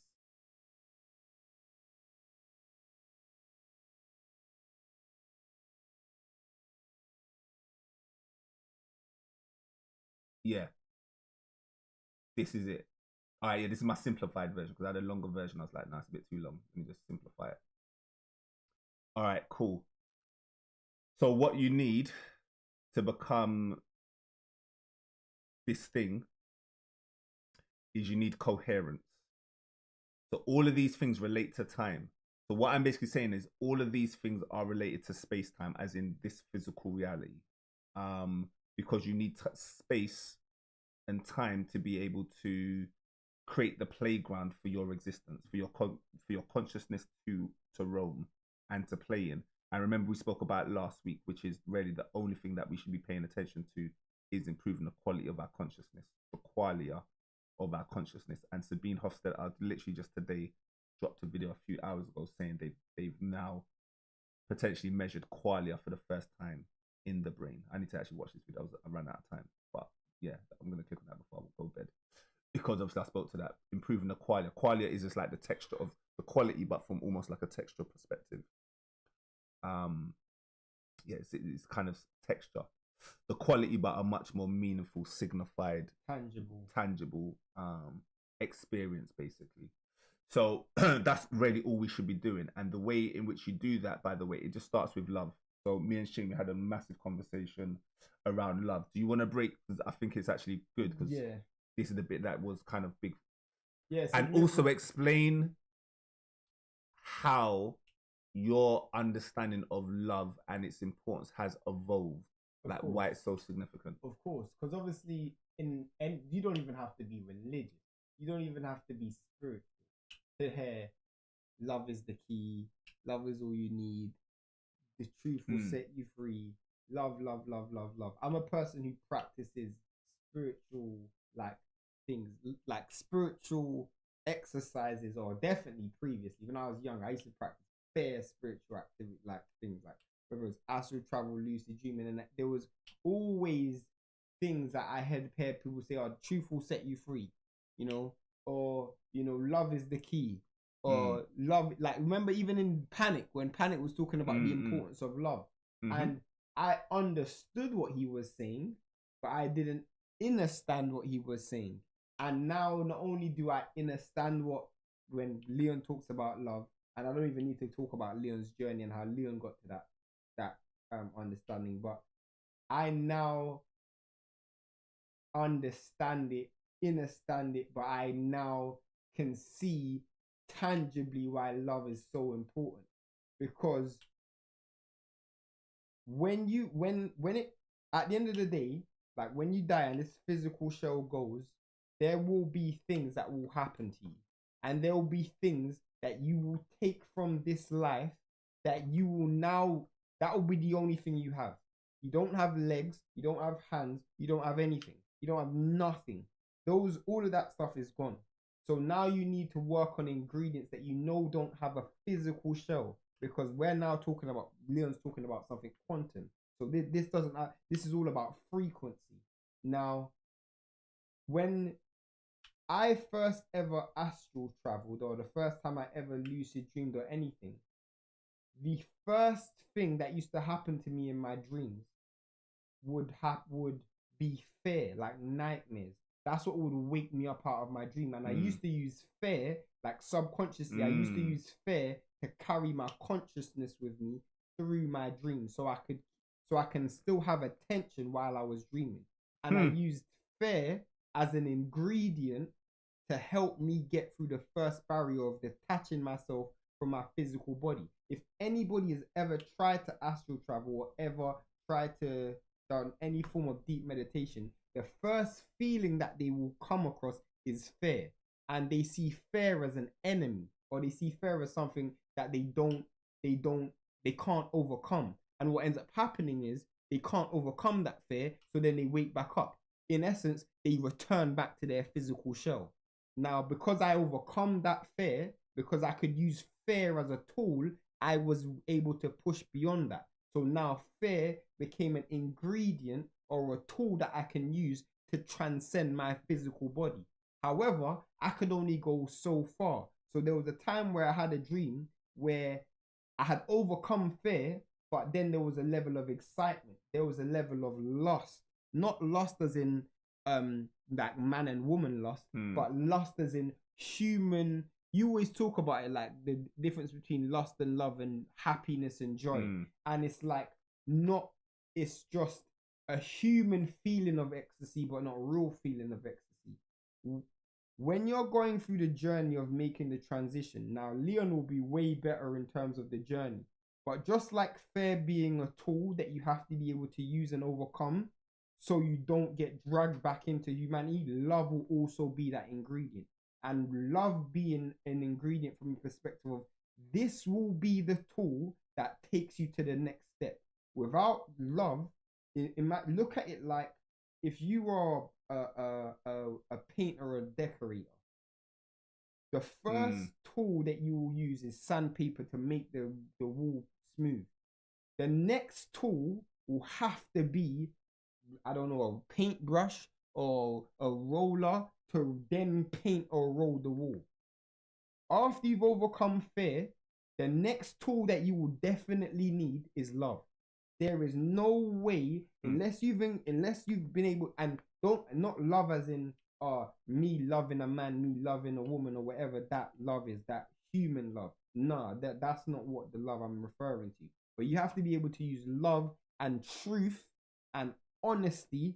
And the reason why those things are so valuable is because Panic always spoke about forgiving yourself for your human imperfections. That starts with truth.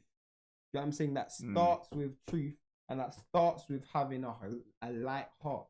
So the moment you can overcome those hurdles of, you know, whether it's self-doubt or self-denial, or even if it's like ego, these are the type of things, like when you look in the mirror and you see yourself or whoever you are as a person, and then you always see yourself as the things that you don't have from a place of lack, and you haven't forgiven yourself for your human imperfections, your heart is still carrying burdens, you'll always come back. You'll always come back. And the only way you're able to overcome those human imperfections is through love. It's through true love, which means there is no condition. You don't love yourself because of X or because of Y. It's just love. And it's just a frequency that you have to be on. And until you can vibrate at that frequency, and look, until you can use the paintbrush to paint the wall, until you can use love or vibrate at a love frequency, when Leon's talking about the whole like leaving the earth's, like probably can scientifically break it down, but love is literally the only frequency, or will be the next frequency that you'd have to overcome. Well, that's what it made sense to me anyway. Yeah, trust. Just, yo, that was a mad breakdown. Yeah, that was a beautiful. I even had no comeback for that. Yo, that's why he's here. That's why he's here. That was a mad breakdown. That was a mad breakdown. All right, cool. Let's get back into it. So, or let's continue with that. So, am I sharing my screen? I haven't. No, I'm not doing. All right, let's go back to sharing the screen. So,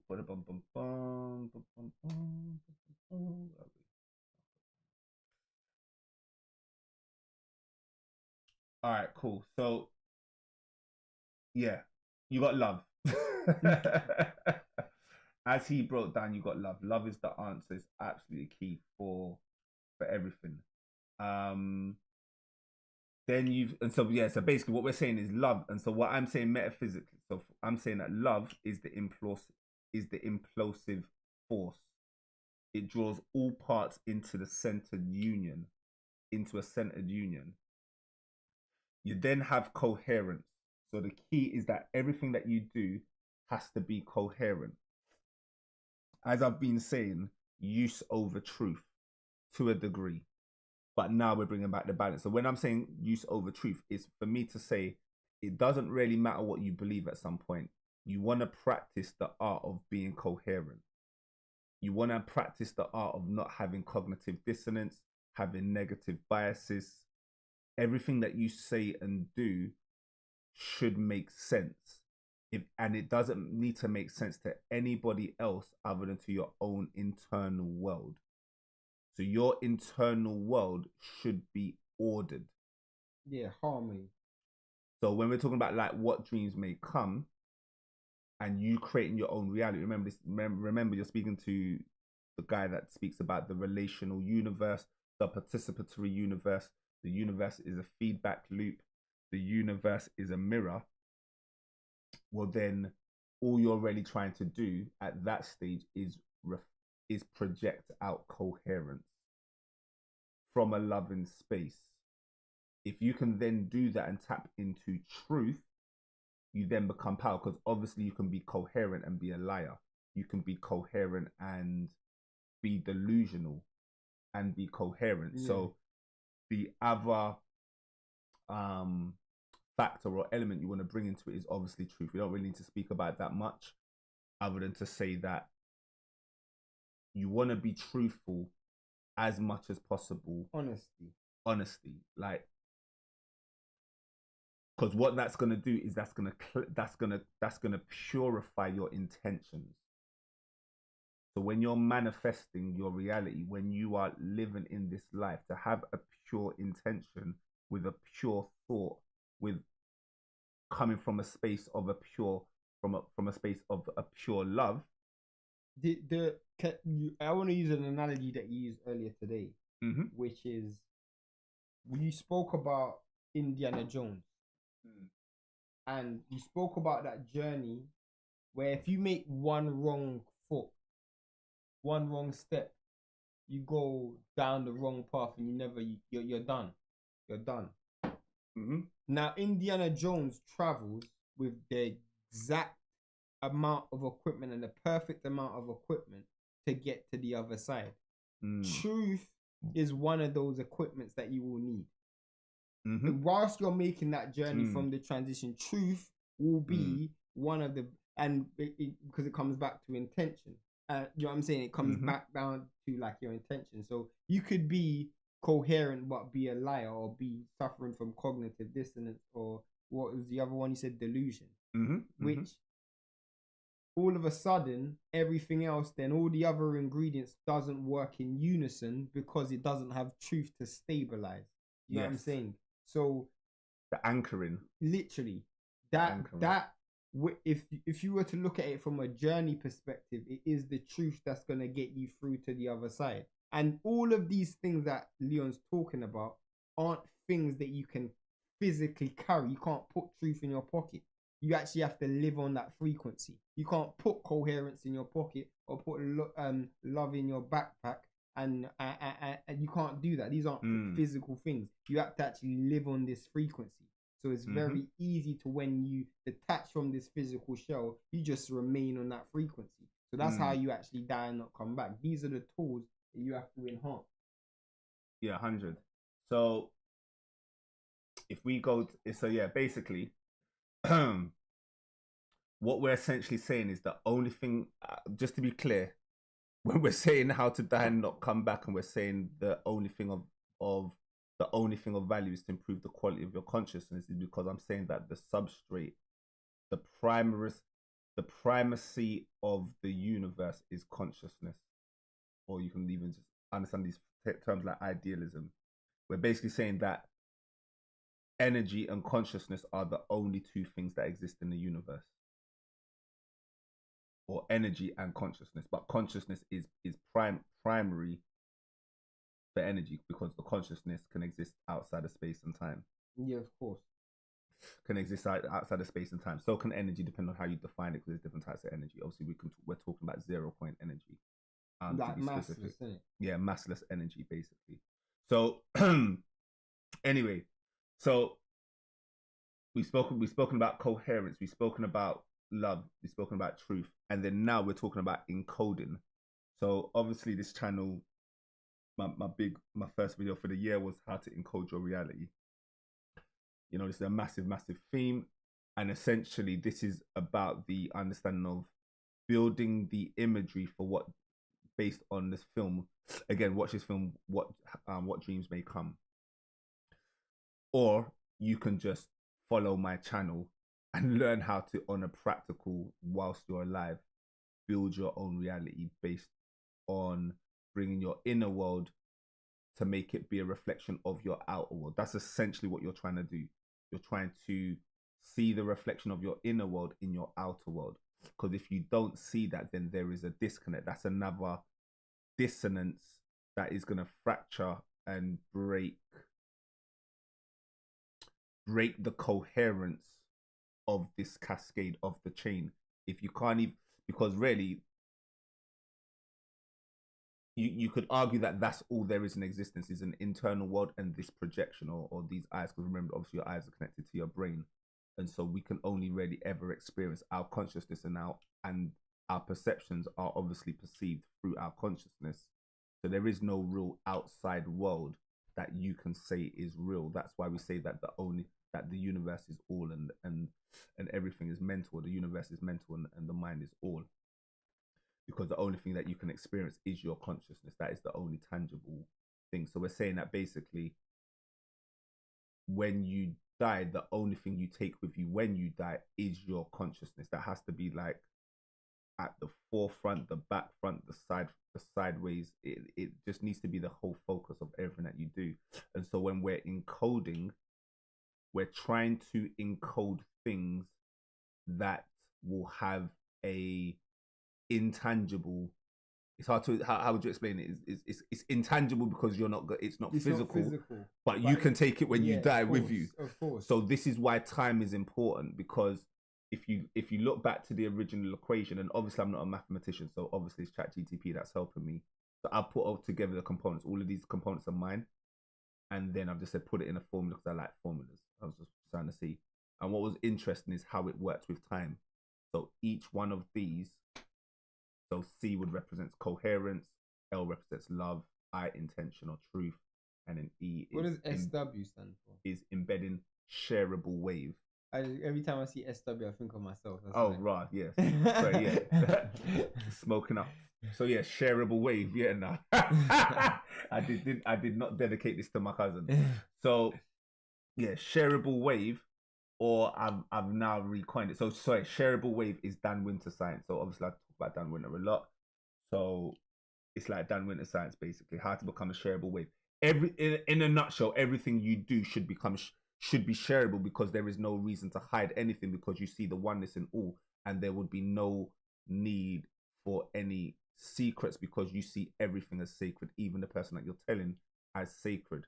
So my intentions are pure, so then they should be shared to amplify the love. Like I'm an amplification of love in the universe. Fact. And to just to bring it back to embedding, and you were talking about like intangibles but tangible at the same time, like intangible because it's not physical, but it's also you kind of have to understand that,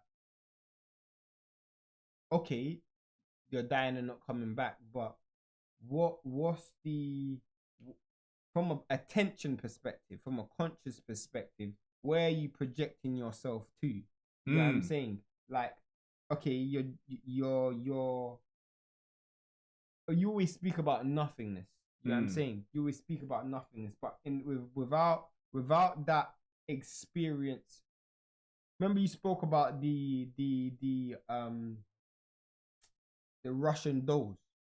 Without that experience as the physical, how can you experience as the quantum? You know what I'm saying? So you have to have that. You're right, regardless of how you look at it, your consciousness is here right now. Your attention is here right now. So if you're talking about trying to become something, you have to become it now. You know what I'm saying? You can't that learning lesson or that transition or that process, if we're talking about scaling down, has to be something that can be scalable even now. 100. That's the whole point. It has to be scalable now. 100%. Exactly. Yeah, that's what I'm saying. Yeah. No. Okay, yeah. He's hit the snap point on the head. What I'm trying to say is we're not trying to. The practice of life is to practice the art of death. Literally. Through the cascade. So, is what I'm doing an infinite? Again, I speak about it. Finite games versus infinite games. Is what I'm doing a potential? Is what I'm doing right now, does it have the potential to transcend? So this is what true transcendence would be. Yeah. Because regardless of the dimension, I can take a version of this as a quality. This is the qualia. This is where this idea of qualia is like these old school Latin terms or Greek terms. Your intentions and your, not even just your intentions, but your manifestations also have to be quantum. Yeah, absolutely. So when we're saying infinite, I think we just go back to the infinite games. We're understanding that we are infinite beings, and so our intentions should add to the infinity your of manifestations the as well. 100%.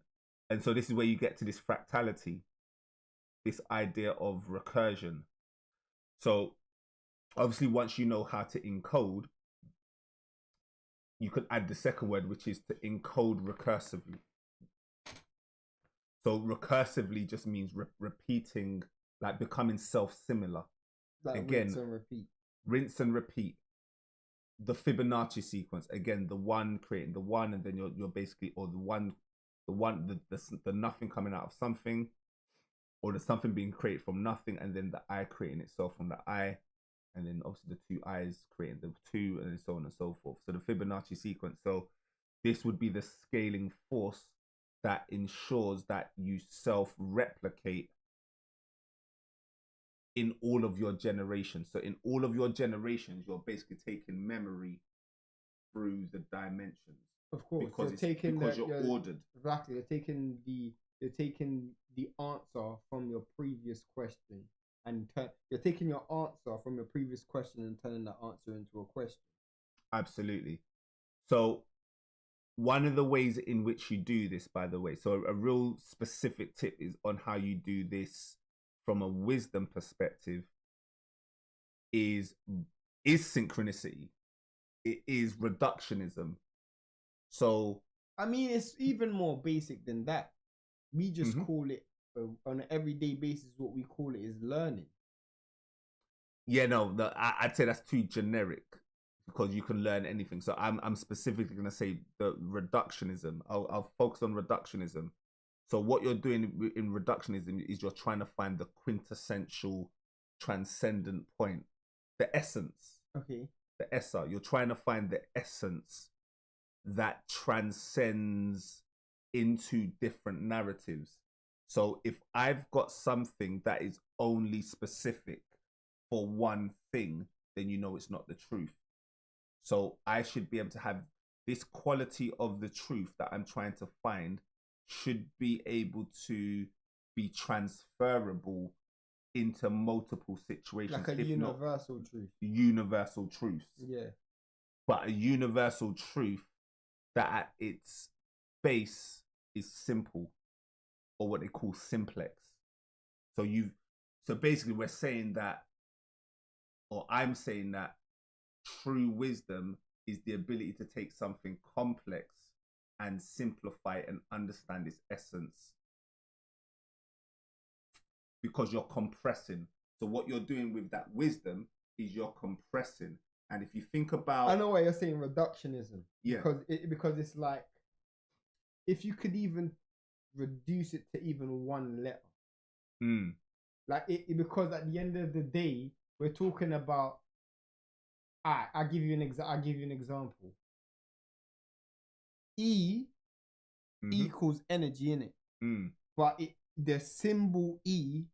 Do you know what I'm saying? Like the symbol E has been reduced to just mean E, but it has the exact same value, has the exact same meaning behind it. And obviously that's just an analogy or an example, but I guess you're referring to it in the same way as where you've just reduced it down to Have you ever seen that thing on that most people might have seen on Instagram, where they spell empty and they keep getting rid of letters and it still spells empty? Have you seen that? No. Well, you have to see it still. Sorry, say it again? There's this thing on Instagram, where they keep getting rid of letters and it still spells empty. Nah, you got. I don't know what you're talking about. So what they do is, it's like, how do you spell empty? EMTPY. EMTPY.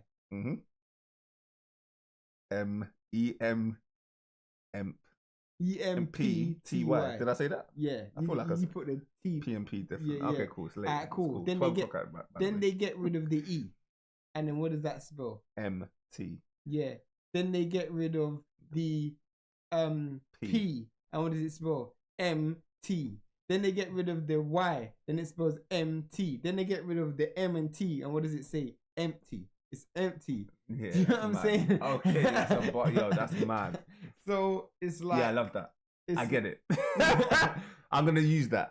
Send that to me if you can find the link as well. Yeah, You'll probably do it better than I can say it, but yeah, send me the link. I love that.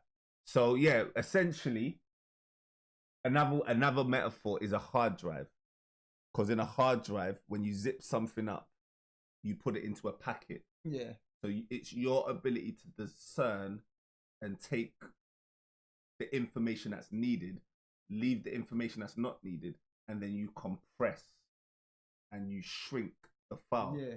But anyone opening it, they would see no data loss, but the file is being reduced. Of course. So the most perfect analogy of that, when it comes to consciousness, the difference between a physical and a hard drive is that the weight of the hard drive is always the same. You see what I mean? Yeah. No matter how much information I have, the weight of the hard drive is the same. But my ability to compress will be my ability to like stack and get as much information as possible. Or another way you can put it is, the more you understand something, the less you have to explain it to yourself. You know what I'm saying? The more, like, there was a stage in my life where I had to use fingers to understand what 1 + 1 equals. You know what I'm saying? Now I don't need anything.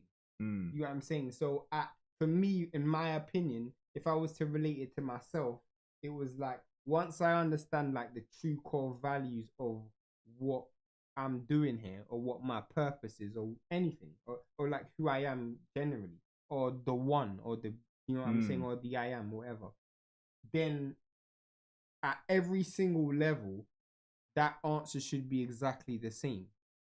So if that's the case, me having duplicates of the same question and the same answer is irrelevant. So now we're speaking about fractality. Indeed. That's what I'm talking about. That's what I'm talking about. That's just to be specific in my model that I've created. So there you've got, so another word of recursion is fractality. So it does seem like this is like more of a sequence thing though.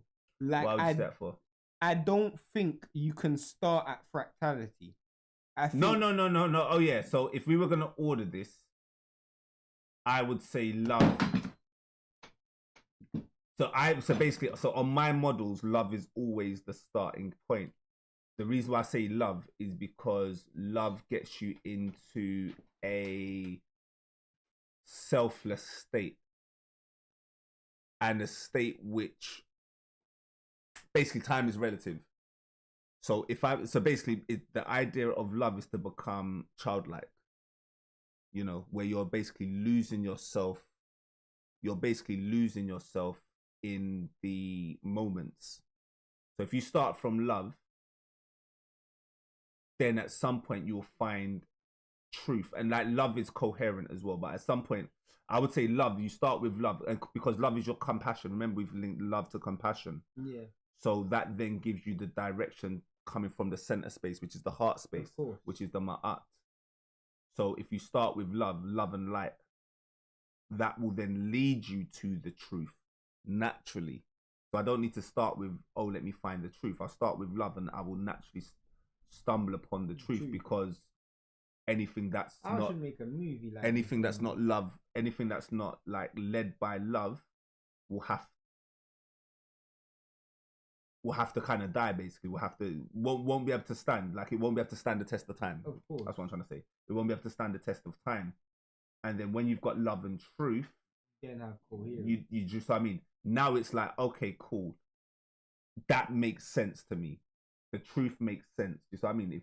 If I'm hearing a lie, it doesn't make sense. It's not coherent. So if I'm guided by love, so I've got these three, and then so once you've got these three, now it's time to embed and see if I can replicate this. So I would say that these two are kind of work together, but there's no point in encoding chaos.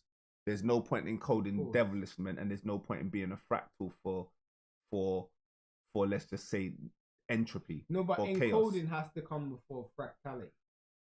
Yeah. Well, it has to. Yeah. It has to.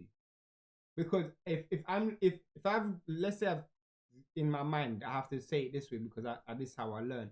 If I've conquered the first three things, in my mind, like before I break myself down, I need to make sure these three things are part of me in every single shape, moment to moment. That's why the time thing is there everywhere in this formula. Time is just we're saying that these are moment by moment codes. There is no time when you shouldn't be practicing these. That's essentially what we're saying. Time is related to anything. That is the embedding. The embedding. And in wisdom, you get, because you have time, you now have the opportunity for feedback or for reflection, i.e. seeing the universe as a mirror, and you being able to see yourself through other people, for example. So this is what you want to do, basically. So is there anything else that you want to add? Anyone that's got any questions in the chat?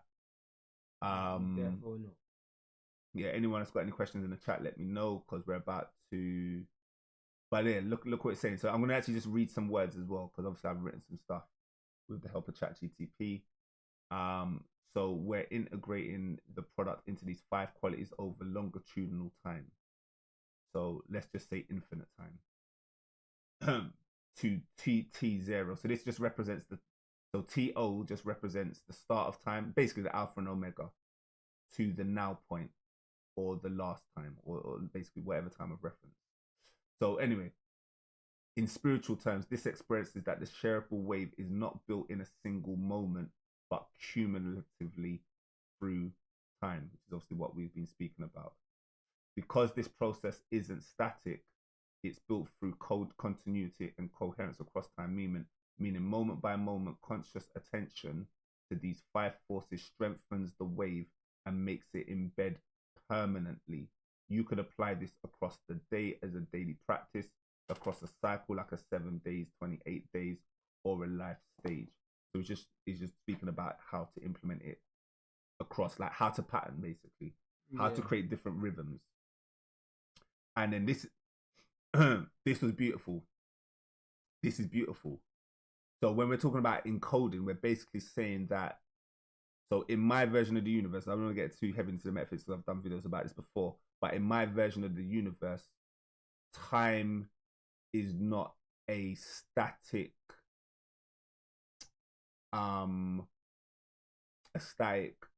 reality that is encoded. So basically what I'm trying to say is time is an unfolding, is a generative unfoldingness of the now state, as opposed to people having this idea of a block universe. You know what a block universe is? No. A block universe, which is everything is set in stone. So there is no possibility that there can be any change. There is only predestination. Yeah. And it's there is something linear. It's a linear.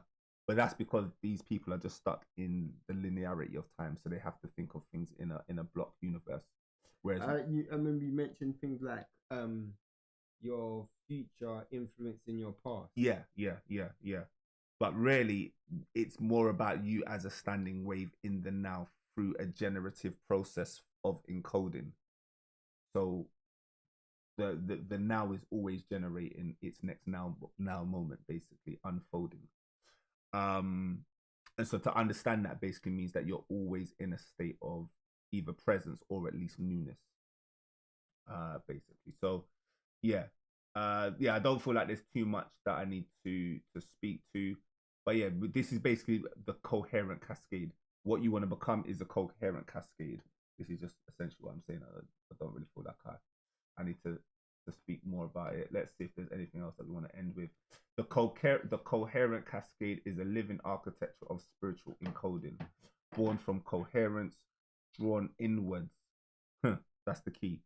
Drawn inwards by love. Love is an inward act. How can you love someone if you don't love yourself? Classic line. Yeah, of course. Drawn inwards by love, directed by truth, and rooted through rituals and repeated through recursive fractality. It is how intention becomes immortal, not just how we live, but how we leave, folded perfectly into the field. Obviously, we're talking about like the quantum field. All right, cool. So that's basically up. This is like how we ended it, which is a coherent cascade, which is the metaphysical structure behind generative peace. I can't not mention peace, because that's how we always end. And we're basically saying that regardless of what unfolds in life, it should always be filtered through peace. So love is the answer and peace is the state of mind that allows you to express love in its most purest form. So with that, people, I'm just going to go check the chat for like seconds. Finding yourself in the moment. Yeah, 100. Nadia, yo, smashed it. Yo, yeah, people need to get to bed, man. Yo, yeah, this was a long one, but yeah, this was a classic. Like I said, man, it is just sometimes we have to do some things for like the cosmos. Sometimes we have to do things just for the soul. So this wasn't necessarily a video that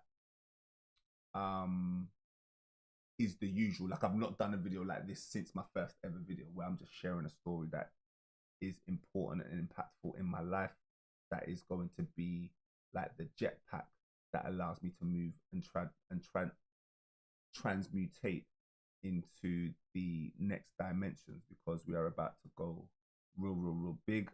The wellness center is open, and healing is taking place and miracles are happening, man.